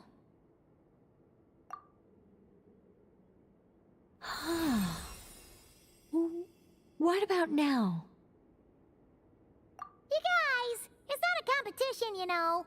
All right, I'm officially impressed. Even as a descender, you can withstand far more than I imagined. It's like I summoned a giant stone titan to arm wrestle you, and your arm hasn't even moved an inch. In my last attempt, I infused 5 times the amount of Kuvaki required. Yes, safe to say, compatibility won't be an issue for you. You're eligible to join. You're next, Mr. Varka. Sure, here goes nothing. All right, I'll start where we left off. 5 times the required Kuvaki dose. He's already dead. He's already dead. Whoa, whoa, whoa, hey, wait a minute. He's dead. He's dead. GG's. How's it going? Ooh, no, not great. I kind of want to puke. Feels like I've been drinking too much. A few bottles of wine, then a big stein of Dark Horse. With some hard liquor from Liyue mixed in. You think this is funny? I just lost to a young lady in an arm wrestling contest. I'm never gonna live that down. My apologies. I'll lower the concentration and try again. Oh. How's it going now? I'm not as dizzy as last time, but I can still feel it pulsing around. In that case, you wouldn't be an ideal choice, Mr. Varka. Let's try someone else. Okay. Let's go ask some of our other friends then.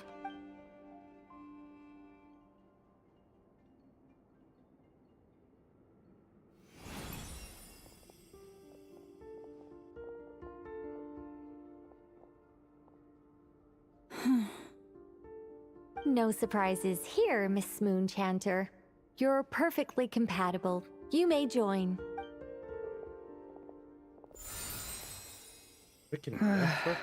I'm getting a slight headache. Shame. You were so close.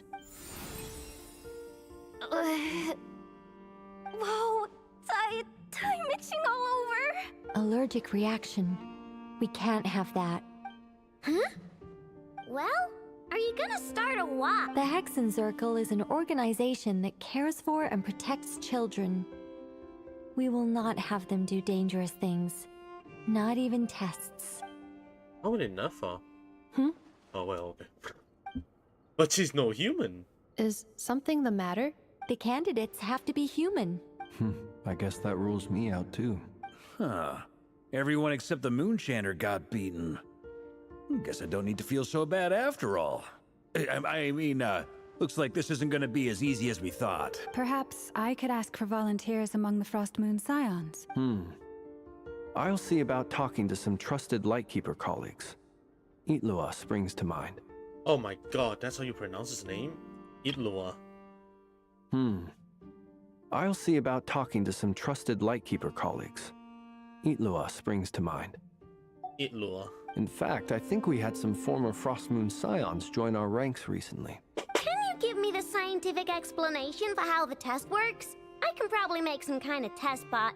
Then we can just zip through Nasha Town, going up to people and pressing a button to check their status. Wouldn't that be way easier? No. Wow. No elaboration for once. How about I contact the Knights of Favonia's garrison in the Wave Chaser plane? Shame that Lohan's already left. And that guy's even tougher than I am. Strange. The moon goddess is clearly revered by many people. So why is she on the brink of disappearing? She mentioned that the world has rejected her from the very beginning. And when we fought the Raihir of Salnari, it seemed like she exhausted her power for our sake. Also, Paimon's not sure revered is the right word for how people feel about her. Gratitude, certainly. For my part, anyway. It's basic reciprocity. She helped us, so she deserves our help in return. Yeah. Even though she looked like she didn't care, she still saved a ton of people, including me. A review of the relevant data leads me to conclude that Miss Columbina is a good person. Yep, you bet! They really think so? I'm super surprised that Columbina isn't her actual name, though. I think it really suits her. It's light and graceful and... yeah, just a really pretty name. I know, right? Unfortunately, that's not our decision to make. Columbina. That was the code name the Fatui gave me. But it also came up in the song I heard when I was born. But... is that really all there is to it? What do I truly think of my own name? Is there anyone left who will still call me by that name? You told me to pick whichever name took my fancy. Why did I pick Columbina? Maybe because I felt that she never wanted to become Kutar. Worship and be worshipped as a god. Moon Prayer Night is getting closer by the day. We're running out of time. We need to look for other candidates. Then allow me to try. Huh? What are you doing here? You contacted your friends via the Adventurers Guild. Sandrone has been keeping an eye out for something like that, so she informed me. Since I have the ability to accommodate a moon marrow, I should prove to be a suitable candidate. Arlecchino.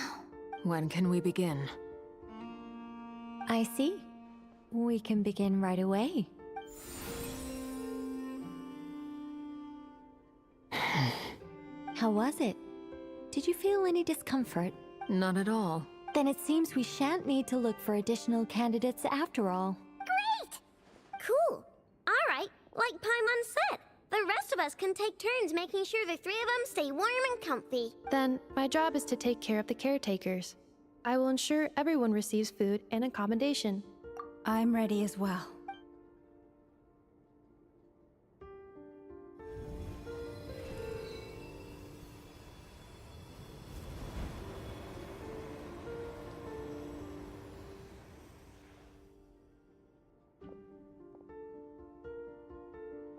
They're checking all of their relics.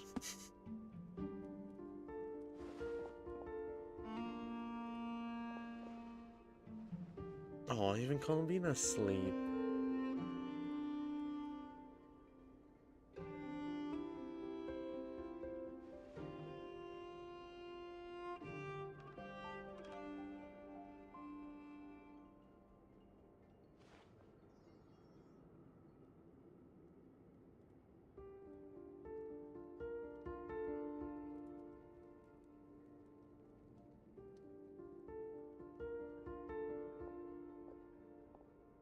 The work is done. The sacred scroll shut. The stars grow dim, the people silent. The white sun sets, the silver moon rises. O path to the temple, appear now before us.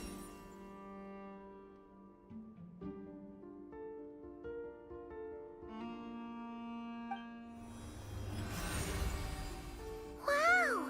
It really opened! So that's what all this is about. They've been trying to open this gate. Come, let us enter. It might be best to eat something first. Take care to chew properly and swallow slowly. It will give your body time to readjust to the digestion process.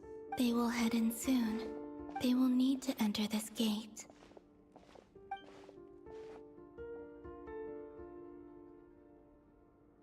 Huh? cannot pass through. Is it because I have no physical body?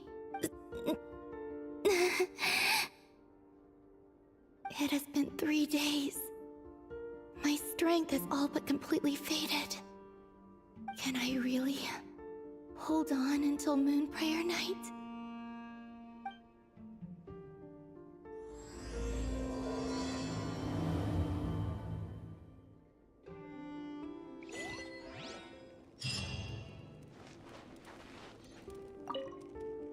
I have confirmed that you are all in good health. With that, my work is now complete. Congratulations are in order. It's good to know you're all well. Puts me at ease.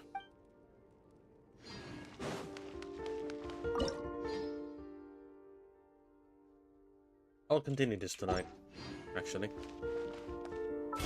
I'll continue this tonight.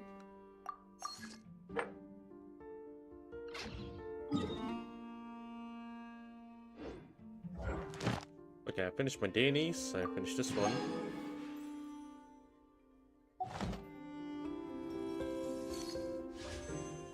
Okay.